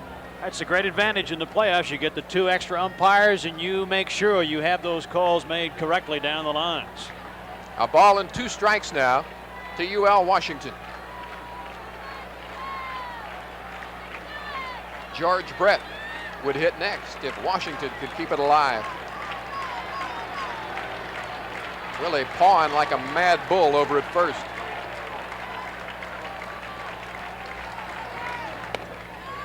Missed high and away.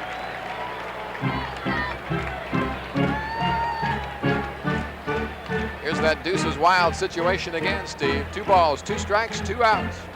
Royals leading the Yankees 3-2, bottom of the 5th. George Brett would like to get a chance to drive in more.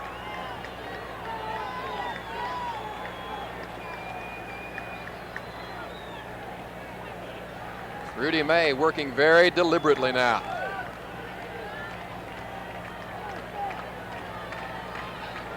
Shakes off 1 sign from Cerrone, gets the 1 he wants. And the 2-2 to Washington, up too high. So Willie Wilson will be motoring here, and that's a ball that Rudy May certainly did not want to throw, Steve. No, you don't want to get to full count with 2 outs with Willie Wilson on first. All you're doing is giving him the opportunity to get a walking lead, more or less, and he will be off on the pitch regardless.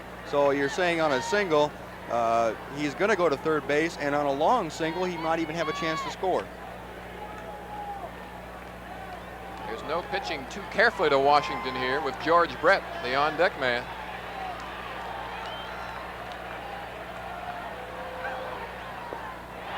Missed. 2 consecutive walks. The third baseman, George Brett.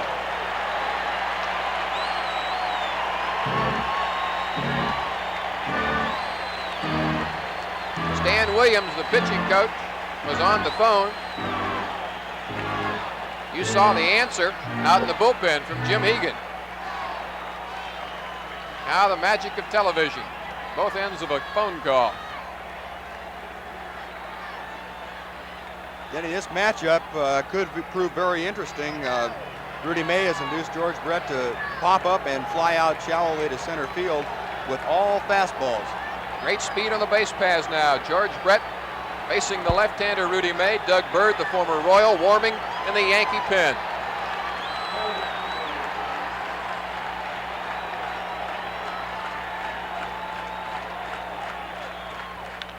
Brett hits it in the hole, grabbed by Bob Watson, and the flip to May for the out. So the Yankees are out of a jam in their half the 5th as George Brett grounds out to end it. Royals squandered an opportunity in their half the 5th. Back-to-back walks to Wilson and Washington. George Brett grounded out to end the threat. Leonard working now to Watson in the Yankee half of the 6th. He's out in front of him, 0-2. 2 good fastballs by Dennis Leonard up and in, and Bob Watson swinging at him was able to foul them off.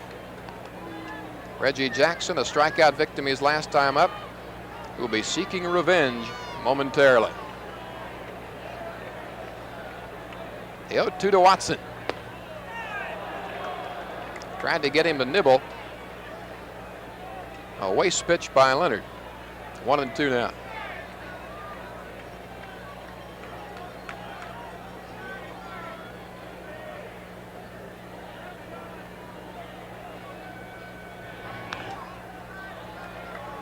Excellent pitch that time. You can see Darrell Porter calling, first of all, for the fastball. Dennis shook him off, and he wanted to come back with a slider again, which he'd thrown to Watson 0-2. This time 1-2, and Watson was able to get it off the end of the bat. Darrell Porter hanging the sign again now for Leonard, ready to work. 1-2. Got it in tight again on the fist. Tom Stanfield, call the stadium operator, please. If Watson does have any place where he's the least bit vulnerable, it probably is in on the fist. And you've got to be very, very quick, as Dennis Leonard is, to throw in there. Again, the 1-2. High and tight. You know, pitchers talk about weaknesses of hitters, and the good hitters, I'm firmly convinced, don't have a consistent weakness. Bob Watson, even though he doesn't hit the ball up and in as well, still is not a true weakness. George Brett with a long throw across.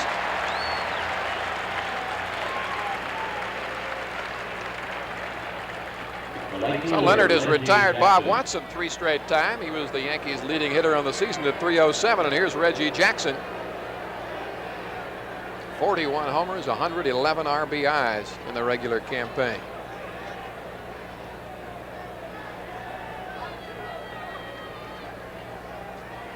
There's been no consistent pattern to Reggie Jackson's playoff performance. Hit only 125 in the '77 playoffs.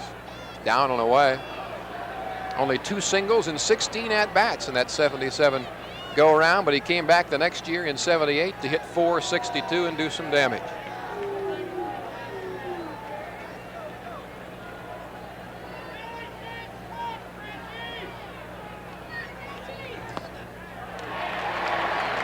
Threaded the needle there with one on the outside corner, 1-1. Reggie Jackson probably, in his offensive style, epitomizing the Yankees, capable of exploding at any time.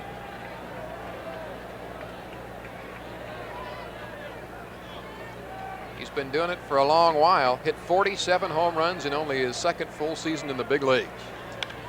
This one is hit high in the air, shallow left field. Willie Wilson coming on in fair territory to make the play.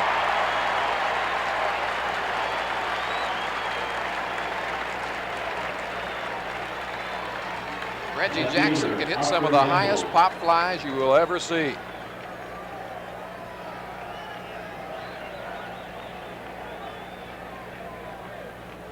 A lot of Royals fans breathing easier now as Oscar Gamble steps in with 2 Yankees gone here in the 6th.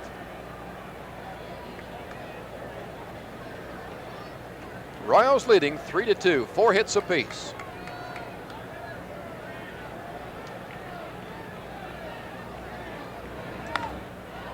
Hit well to right field. Back goes Wathan, way back. At the wall, now takes a couple of steps in to make the grab. So the Yankees go down in order in their half of the 6th inning. After 5 1/2, still 3-2 Royals. Hal McRae walked his first time up, was thrown out stealing. Flied to center on a fine play by Bobby Brown his last time up.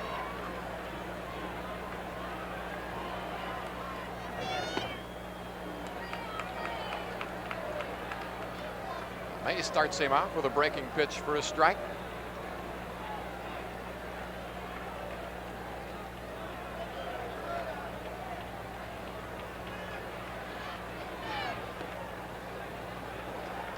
Last week or so of the season, Steve, Hal McRae was going to right center, hitting it to the alley a lot, the power alley in right center. And I would think the way May is trying to pitch him tonight, that's where he'll be trying to go here. Well, I think you're exactly right, Denny. Hal McRae feels that if he can keep his weight back on that right foot and be patient with the pitch and go into it and drive the ball to right center, he believes that is his strength. And when he does that, he's more capable of hitting pitches. Early in Hal's career, he was very much a dead pull hitter, but now can use the entire park.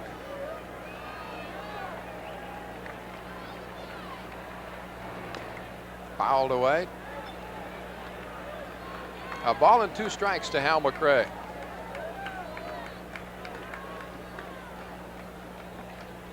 How hot was Hal that last week? Well, he had 8 hits and 12 RBIs in his last 4 games, home runs in each of the last 3.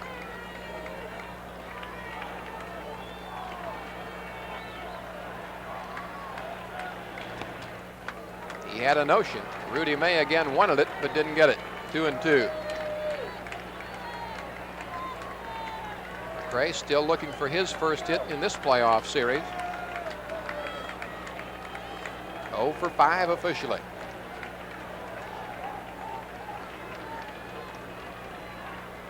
May going to the rosin bag, and he's taking all kinds of time now.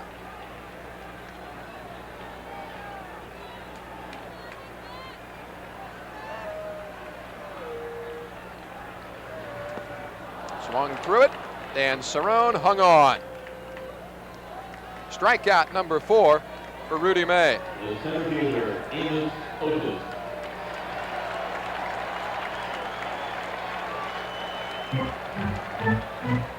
We'll take a second look at this 2-2 pitch. It's a curveball down and in. Hal over the top of it again. Execution, very, very high execution by Rudy May. Amos Otis standing in now, and AO has already struck out twice against Mr. May tonight.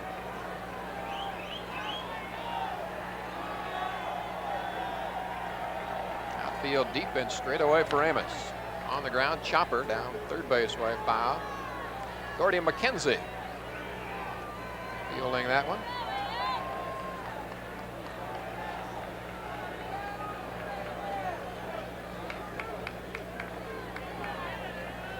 John Wathan in the on-deck circle.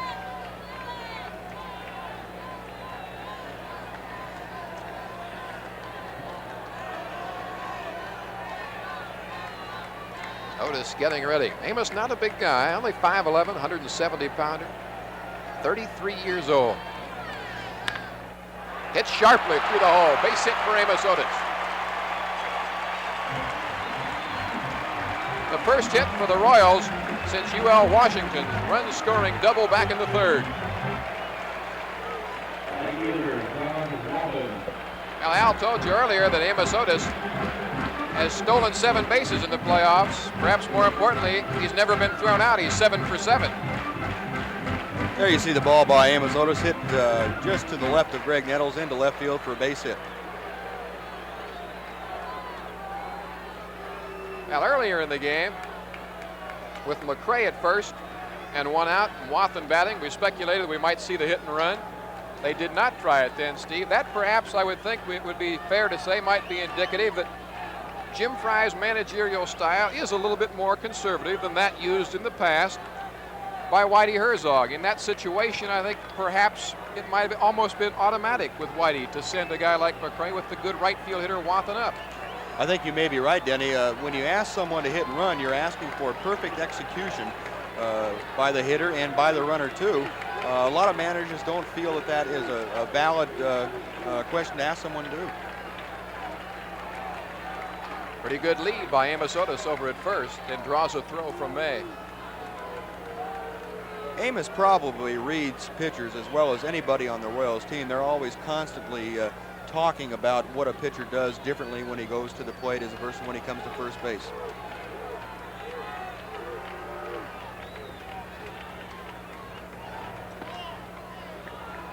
Wathan, I think, looking for a pitch that he could take a shot to right field with.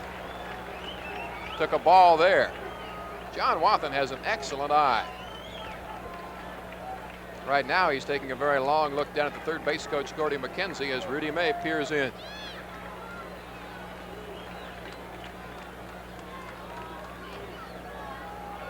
May taking dreadfully long between pitches now.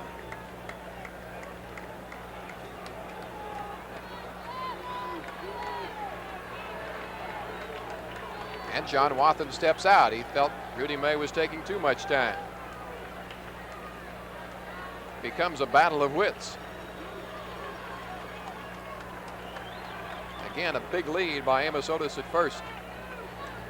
Down too low.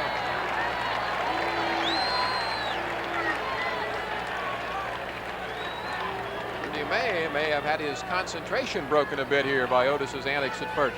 Well, I think that may have been it, Denny. Usually when you see a pitcher change his rhythm between pitches, something has unsettled him and his concentration is not quite where he would like for it to be. The 2-0 to Wathen. Hit to right field, but right at Reggie Jackson.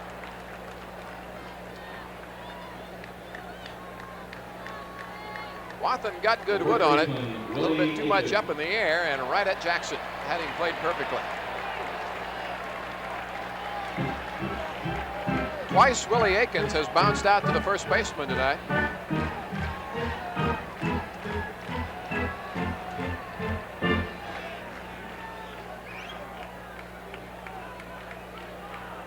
Dr. 1698, call your answering service, Willie Aikens please. had the big 2-run single yesterday,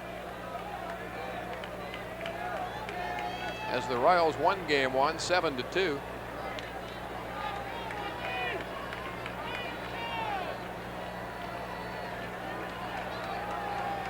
He took May deep but foul his last time up.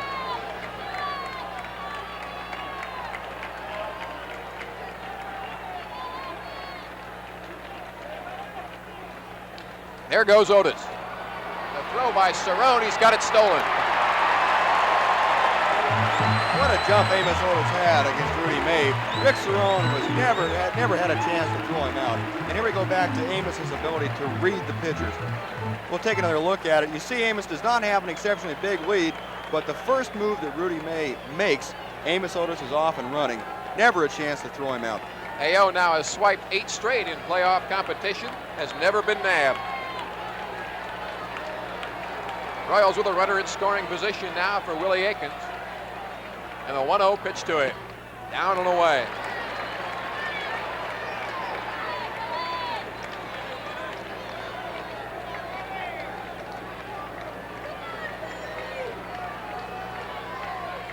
Otis still with excellent speed at 33 years of age.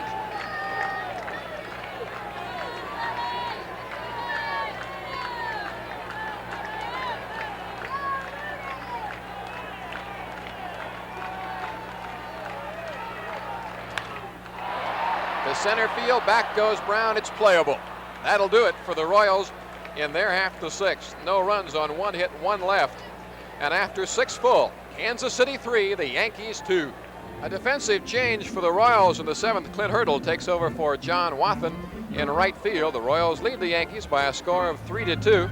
3 runs on 5 hits and no errors for Kansas City. 2 runs on 4 hits, no errors for the Yankees. The Royals struck first. They got 3 on 4 base hits strung back-to-back in the 3rd inning. The Yankees got their 2 in the 5th, 1 on an inside the park home run by Greg Nettles. And back to bring you the action now, Al Wisk. All right, Denny, does this game mean something? You bet it does, as in the 7th inning, in a 1-run ball game, Quisenberry is already up and throwing in the bullpen down the right field line, and a defensive change early on here in the 7th inning as Hurdle is on. So it's Rick Cerrone, Greg Nettleson, and Bucky Dent for the New York Yankees here in the 7th, as Dennis Leonard and the Royals try to protect a 1-run lead. The first pitch swung on and missed. 1 strike to Cerrone. Cerrone singled and flat out his last time up. He was the 9th straight victim as you look at Quisenberry in the bullpen beyond the right field fence. The 9th straight victim of Leonard as he retired 9 straight Yankees at one stage in the game. 0-2 now, the count to Cerrone. Then disaster striking as Nettles with an inside the park home run. The ball inside the glove of John Wathen just didn't get it closed as he leaped against the wall. And then Wathen coming in, and a ball out of the glove again as Randolph hit a double into shallow right field. And that's how the Yankees scored a pair of runs in the 5th.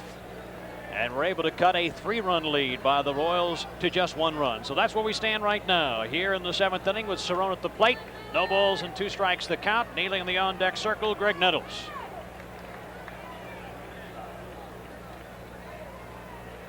Leonard just wind up in the 2-strike pitch. Up high. 1-2 the count.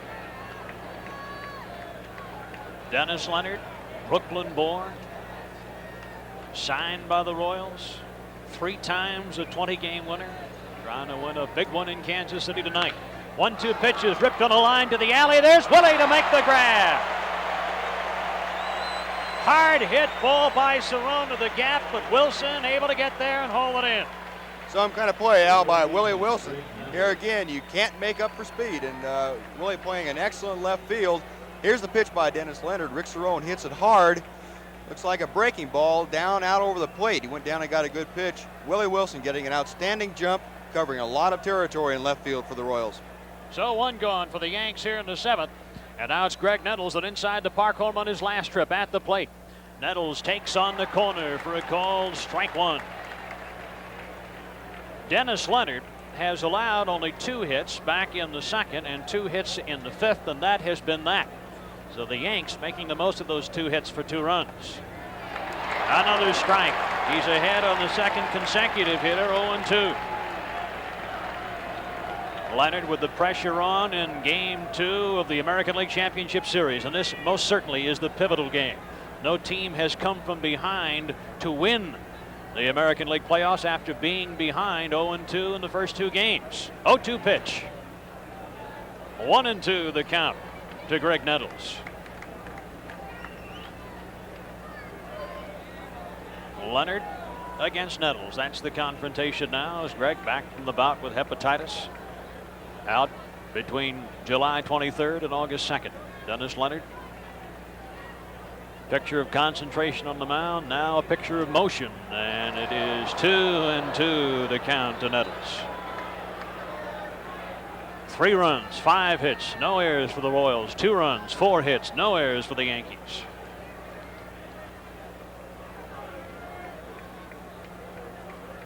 Leonard pumps, and the 2-2 pitch fouled away, and the count remains right there. So Leonard retired the first 3 men, then 2 hits for the Yanks, and he stranded a pair in the 2nd. Then retired 9 straight, including strikeouts of Jackson and Gamble back-to-back, and a fine fielding play by John Wathan, a 1-2-3 inning in the 4th. Then the inside the park home run and the double, a couple of runs scored in the 5th. Since that time, he has retired 5 straight. Leonard winds, and the 2-2 pitch to Nettles. He struck him out.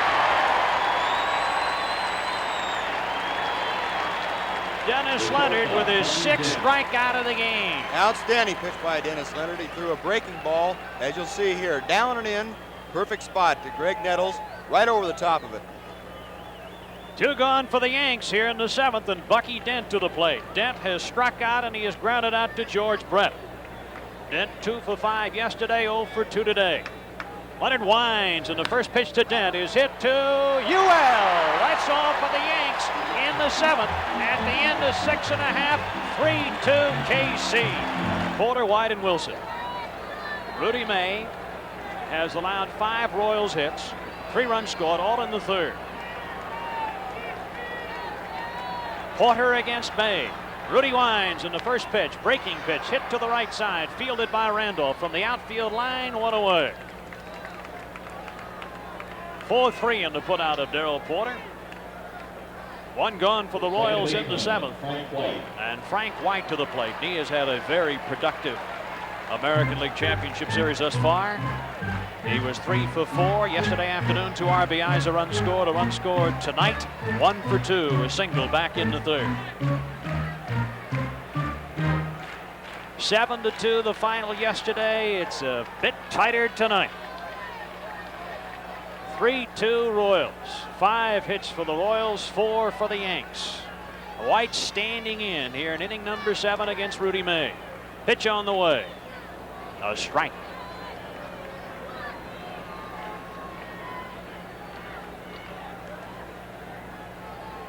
Shot from behind the Royals dugout. In the background, Frank White now in the foreground. And the 1-strike pitch curveball that broke in on him. 0-2. Wicked curveball that time out by Rudy May. He has a dandy. He threw Frank White a changeup the first pitch, and then a great curveball. May has fanned 4 in the game. He's ahead on White, 0-2. Sign from Cerrone, and the 2-strike pitch. 1-2 the count to Frank White.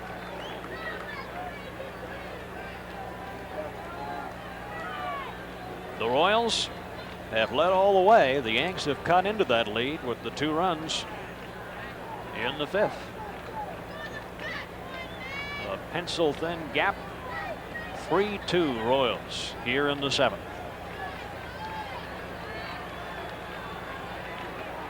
One-two pitch. Looper, that'll drop, base hit.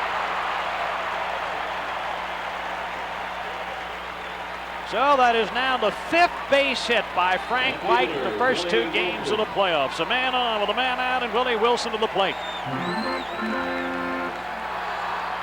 Wilson tonight hit the ball hard, but it found the glove of Gamble and left his first time up.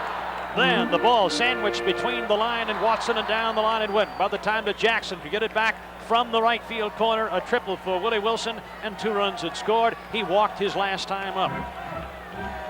Willie Wilson with 2 base hits in 7 trips, 4 RBIs. And there's the Goose in the bullpen right now. Gossage getting set to go. Getting down to the nitty-gritty in the last 2 innings of Game 2 of the American League playoffs. Pitch from May, off speed, ball 1. Quisenberry was throwing in the Yankees half of the 7th. And now Gossage getting tuned up in the left field bullpen. 1 out, a man on. Yankee infield sets for 2.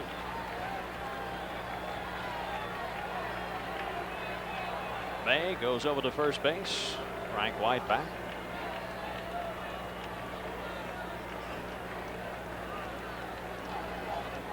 Six hits off of Rudy May tonight for an inning number 7. 3-2 Royals.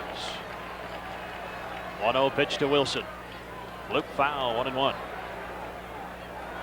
Now this is the kind of situation where so many times the Royals have been able to capitalize on their speed. We've got Frank White with great speed on first. Willie Wilson, obviously a great speed. UL Washington coming up next. The Royals can be aggressive and capitalize on this. This is their forte. Yankees bunching Wilson toward the alleys. Want to try and cut off any ball to the gaps if he can get it out there. 1 out, a man on. Crowd revving up. 1-1 pitch. Breaking pitch on the fist. 1-2 the count to Willie Wilson. So Rudy May with the edge on Wilson now. A ball and 2 strikes. 1 out. White over at first base. Willie stepping out momentarily. There you see the Yankee bullpen. Gossage coming right at you.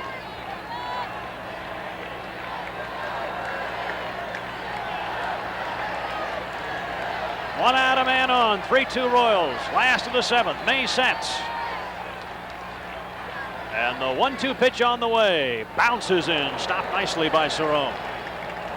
2-2 the count.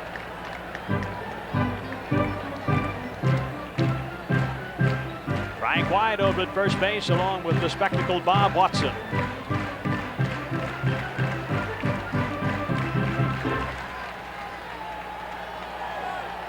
Yankee infield back a couple of steps.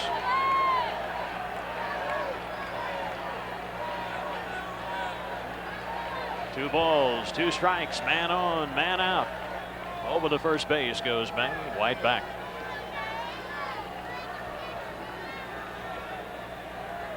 Royals would like to get some insurance here in the 7th. Dennis Leonard has to go through that Yankee order in the 8th and 9th.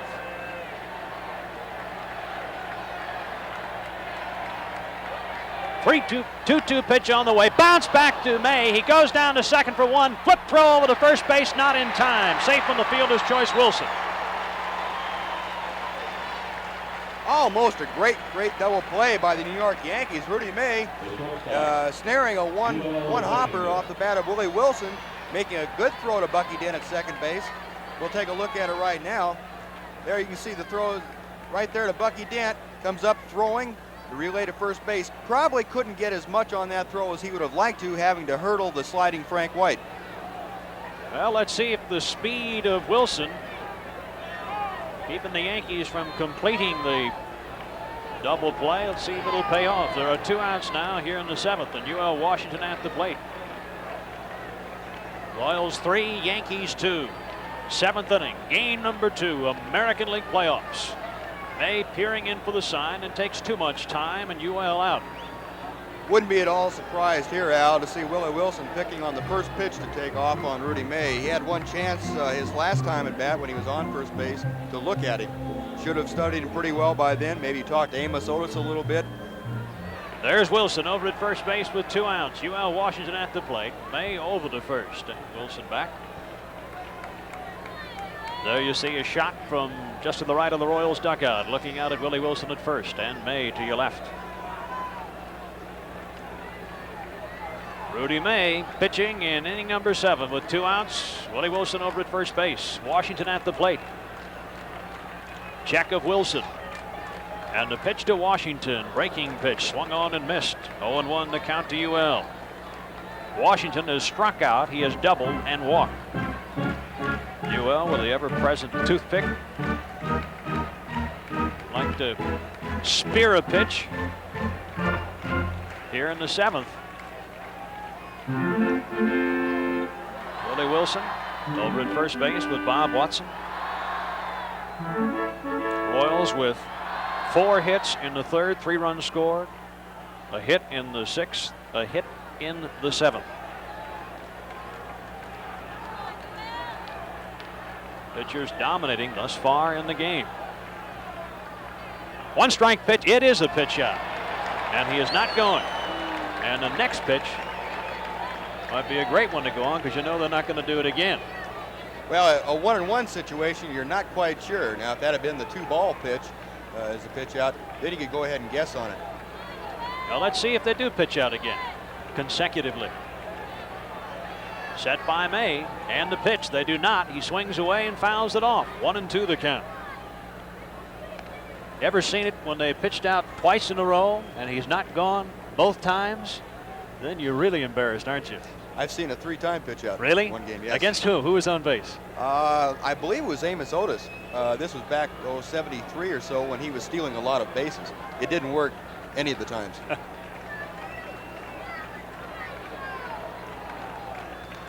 A ball and 2 strikes to UL Washington. Wilson over at first base. 2 outs. Royals leading 3-2 in the 7th. Set by May. And the 1-2 pitch. Breaking pitch that bent around the plate. 2-2 the count. Royals 3 runs, 6 hits and no errors. The Yanks 2 runs, 4 hits and no errors. Willie Wilson at first base.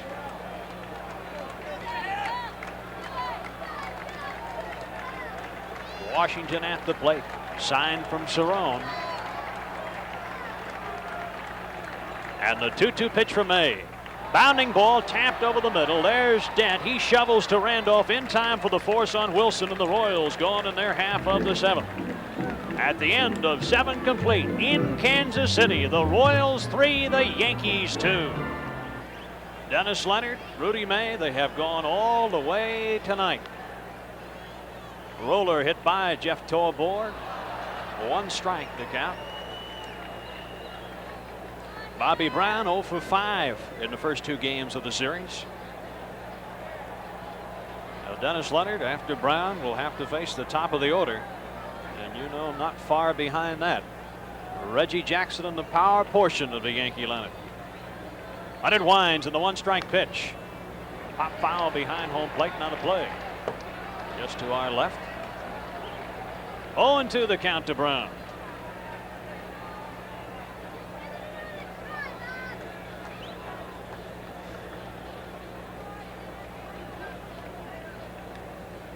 Leonard, and really the score, although it shows you that both pitchers have been doing well, Leonard has been doing better than the score would indicate. Exactly right, Al. He may have had a shutout going to this point had it not been for the quirks of Royal Stadium. 2-strike pitches up high with a fastball. 1-2. Inside the park home run by Greg Nettles back in the 5th as Wathan leaped against the wall, the ball in the glove, but the glove not closed, and the ball bounced out as the glove against the wall, bouncing against the wall. Up high again, 2-2. Then Duke coming in and getting to a ball by Randolph, having difficulty with the lights. And the ball again dropped. The end result of those 2 as they were scored base hits. In the 5th, 2 runs scored, 3-2 ball game. Time called. Brown stepping out. Dennis Leonard, since that happened in the 5th, has retired 7 straight Yankees. He had retired 9 straight earlier. Breaking pitch struck him out. 7th strikeout of the game for Dennis Leonard. And now we'll face the top of the Yankee lineup in Willie Randolph. Here we take a look at the pitch that Bobby Brown strikes out on. It's a slider down and in. Again, perfect execution. Probably the most difficult pitch to hit for Bobby Brown, a left-handed hitter. Strikeout number 7. Inning number 8, Royal Stadium, 3-2 Royals. Randolph at the plate. Double in 3 trips. Ball 1. Royals, winners of the Western Division 4 times in the last 5 years. Yankees, winners of the East 4 times in the last 5 years. Yankees 103 wins on the season. The Royals 97. Just missed low. Over but low. 2-0 to count. But it all comes down to a 3-5 game series.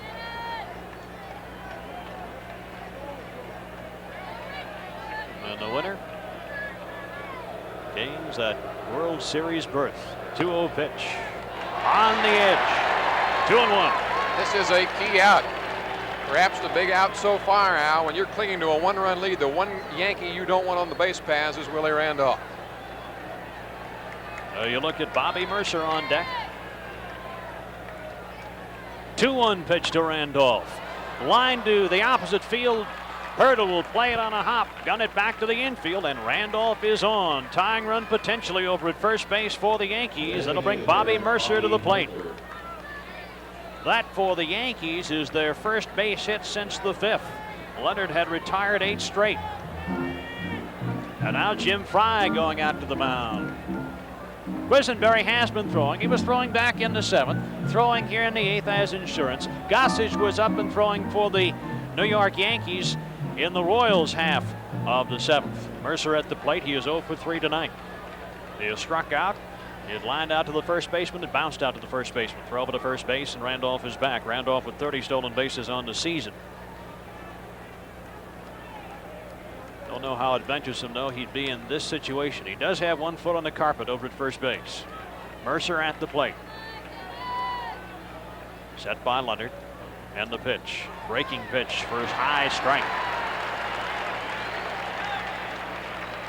Curveball for strike 1 to Bobby Mercer. Quisenberry continues to throw in the bullpen. George Brett over at third. Even with the bag as you look at Akins and Randolph up at first base. Middle of the infield set for 2. Outfield they play Mercer most certainly to pull. Swung around toward right. Leonard with a sign. 1 out. A man on. In the 8th. 1-run lead. Dive back by Randolph. Jeff Tolbor helping him get back.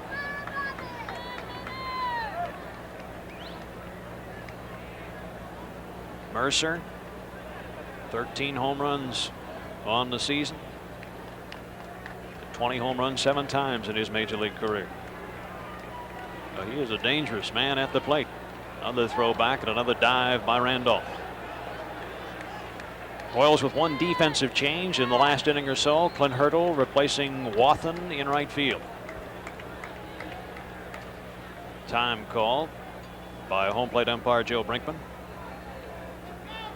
Royals with Wilson, Otis, Hurdle in the outfield, Brett, Washington, White, Akins on the infield. 1 strike pitch is fouled away down the left field line, and the edge now 0-2 to Dennis Leonard. There's Bob Watson on deck. Bobby Mercer at the plate. Behind him the count 0-2. What kind of a 2-strike hitter is he? Bobby's a pretty good 2-strike hitter. That the last swing he took was kind of a strange one for an 0-1 pitch. It was a fastball away, and he was off balance, it looked like, and just reached out and check swing fouled off. I would have to think if I were Dennis, he might be setting me up for that. Throw over to first base, and again Randolph back. That shouldn't really be fair. Hitters shouldn't be able to do that, but occasionally you'll find one that looks pretty bad on one pitch, and then you throw him the same pitch the very next time, and you might not get that ball back. No balls and 2 strikes to Bobby Mercer.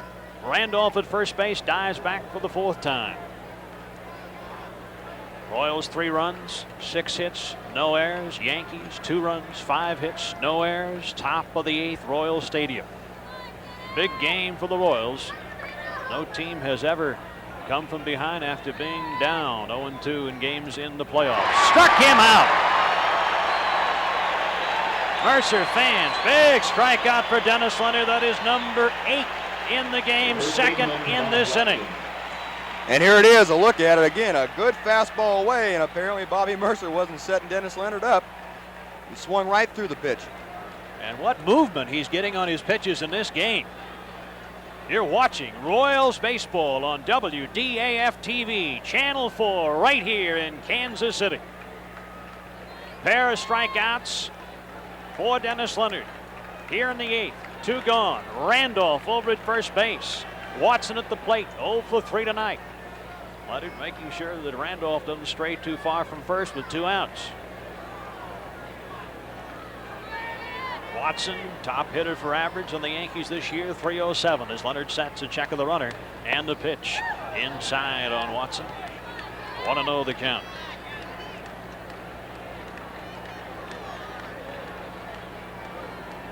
Randolph at first. Watson at the plate. Reggie Jackson on deck. Bob Watson right now. 3-2 Royals. 1-1 pitch. Check swing foul. 1-2 the count to Watson. Now Leonard with the edge in the crowd revving up as we get down toward the finish line. 8th inning.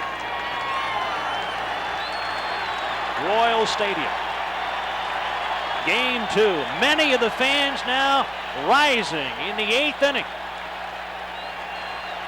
3 runs, 6 hits, no errors for the Royals. 2, 5, and 0 for the Yankees. Leonard peering in for the sign. Randolph away over at first base.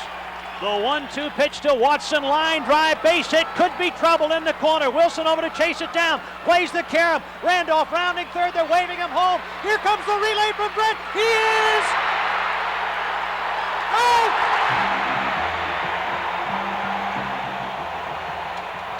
Perfect execution by the Royals as Steinbrenner watches on. The inning over here in the 8th. As the Royals cut him down at home plate on the relay. Wilson to Brett to Darrell Porter. And we go to the last of the 8th with the Royals leading by a run, 3-2.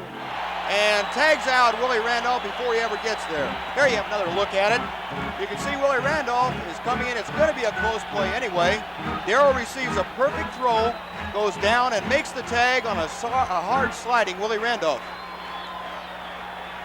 Well, you couldn't ask for any more than we've seen in the first 2 games, and as it happens so often, a fine defensive play, and the man comes up in the next half inning. It's George Brett. He'll be followed by McRae in the name of Sotis against Rudy May. The pitch swung on, fly ball, hit well, but playable. Straight away center field is Bobby Brown. Under it, looking up and making the grab.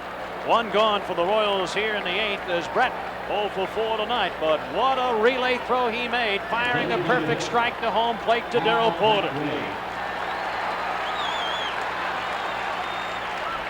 Al, I think we're getting very close to goose hunting season for the Royals. Of Rudy May's last 10 victories, 3 of them were complete games. The other 7 all finished by Goose Gossage, and he's getting ready. Gossage has been throwing the 2 previous innings. Warming up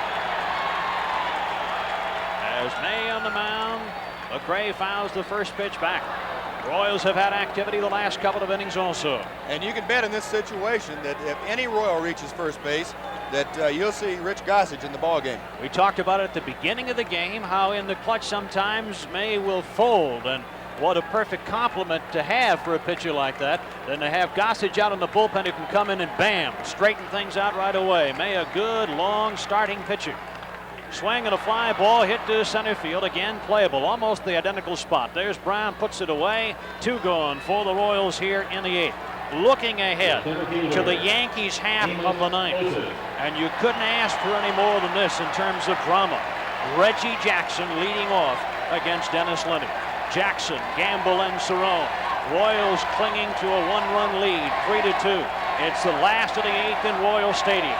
Bear in mind, no team has ever come back after being down 0-2 in games in the American League playoff. And the Royals are 3 outs away from putting the Yankees in exactly that position. Pitch from May to Otis, hard hit ground ball. There's Dent. He vacuums over to first base in time, and we go to the 9th inning with the Royals leading 3-2. Royals 3 outs away from their second victory in the first 2 games. Quisenberry is throwing. Patton is also throwing in the bullpen in right field. Now here we go. Leonard, the first pitch to Jackson. Away, ball 1. Royals have consistently worked Jackson away in the first 2 games of the series. The outfield deep and swung around toward right. Dennis Leonard 3 outs away from a complete game and a victory over the Yankees, but he has to motor through the power portion of their lineup. The 1-0 delivery. Jackson, line drive, base hit opposite field. Yankees have the tying run aboard over at first base. The leadoff man on for New York in the person of Reggie Jackson. Outfielder Oscar Gamble. Now Reggie Jackson taking that pitch, a fastball that was up and away. We see him on first base, taking a high fastball up and out over the plate and just ripping it into left field, not trying to overswing, hitting the ball solidly the other way, and he represents the tying run at first base now. Jim Fry out to the mound. Fry will go to the bullpen as the gates swing open, and Dennis Leonard coming out after pitching a superb game. A marvelous outing for Leonard and a standing ovation from the fans here at Royal Stadium as he comes off the field. So Dennis Leonard now in the dugout, and the fate of his victory and the Kansas City Royals in Game 2 of the American League playoffs in the hands now of Dan Quisenberry. 33 saves this year. He matched the total, or Gossage matched the total by him this year. And that record of 33 saves only second to John Hillard in American League history. The fireman of the year in the American League. He's on the mound here in the 9th inning against the New York Yankees. Game 2 American League playoffs. Oscar Gamble at the plate. 0 for 3 tonight, but he's hit a couple of balls deep, flying out deep to straightaway center field, flying out deep to right field, struck out in between. Infield sets for 2 for the Royals. Reggie Jackson out to his lead over at first base. Now back is Quisenberry off the rubber. Jackson along with Akins over at first base. Pull hitting Gamble at the plate. Outfield swung around to the right. 9th inning, Royal Stadium. Royals leading 3-2 against the New York Yankees. Gamble stepping out. You'll see the Yankees step out a lot trying to disconcert pitchers. Gamble back there. He has to crowd the plate more than anybody else in Major League Baseball, and he waits. The pitch from Quisenberry. Ball 1. Interesting matchup here, Al. Oscar Gamble is a noted low ball hitter. Dan Quisenberry, obviously a low ball pitcher. What happens in a situation like this is the pitcher has to go with his strength, that being the sinker ball, and hope that he can execute well enough to get by a hitter's strength. Interesting atmosphere in Royal Stadium now. The crowd remarkably subdued. The pitch. He gets the low call. 1-1 the count. He must get that low strike. He must get it to be effective. Has to get the call from the umpire. Here's another look at it. That is perfect execution for Dan Quisenberry, and you can see by Oscar Gamble's reaction, it upset him a little bit.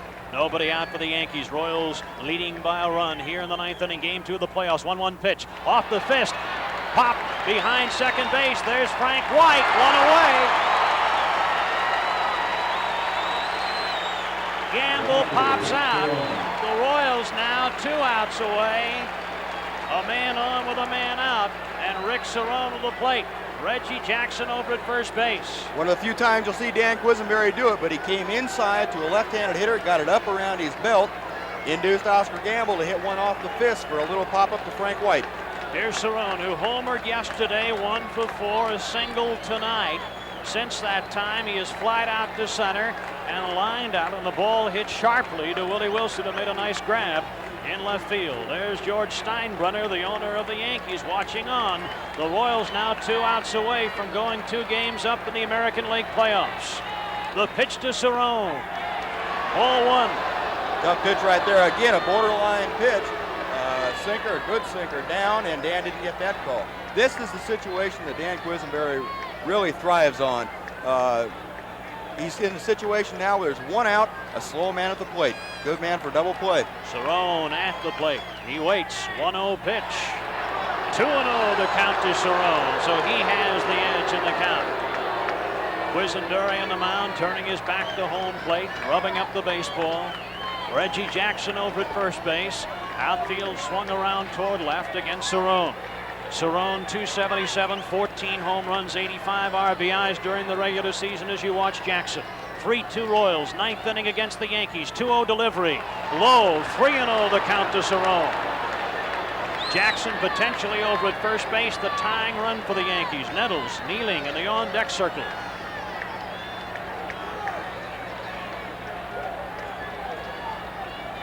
Quisenberry getting set to go. Jackson away at first base. 3-0 pitch. A strike. Steve made the point that Cerrone might be a good man to double up because he doesn't have speed, but he also doesn't hit a lot of ground balls. And last year he was the 4th hardest man in the American League to double up behind the speed burners like Wilson, Rivers, and Bumbrick. 3-1 the count to Cerrone. Jackson over at first base. 1 out. Quisenberry, the 3-1 pitch. Line drive over the glove of Washington. Wilson up with it in left. 2 men on now for the Yankees with 1 out here in the 9th. And Greg Nettles coming to the plate as Jackson clapping his hands at second base. Jackson at second. Cerrone on the single over at first base with Jeff Tolborg as you watch it again. Here's another look at it, and this time 3-1. Dan Quisenberry gets the ball up in the strike zone. You can see Rick Cerrone get the good part of the bat on the ball and hit a sharp line drive into left field. Well, the pivotal game of the American League playoffs. The Royals would be in tremendous shape if they can win tonight. The Yankees have to win tonight to keep their hopes alive in the playoffs. Royals clinging to a 1-run lead. Quisenberry on the mound. 2 men on. 1 out. Pitch to. Here it is. Nettles goes down to White for 1. Back to first. Double play. The Royals win. The Kansas City Royals on the double play. White to Washington. Over to Willie Aikens. End it. Quisenberry with a save. Leonard with a win. 3-2 the final score.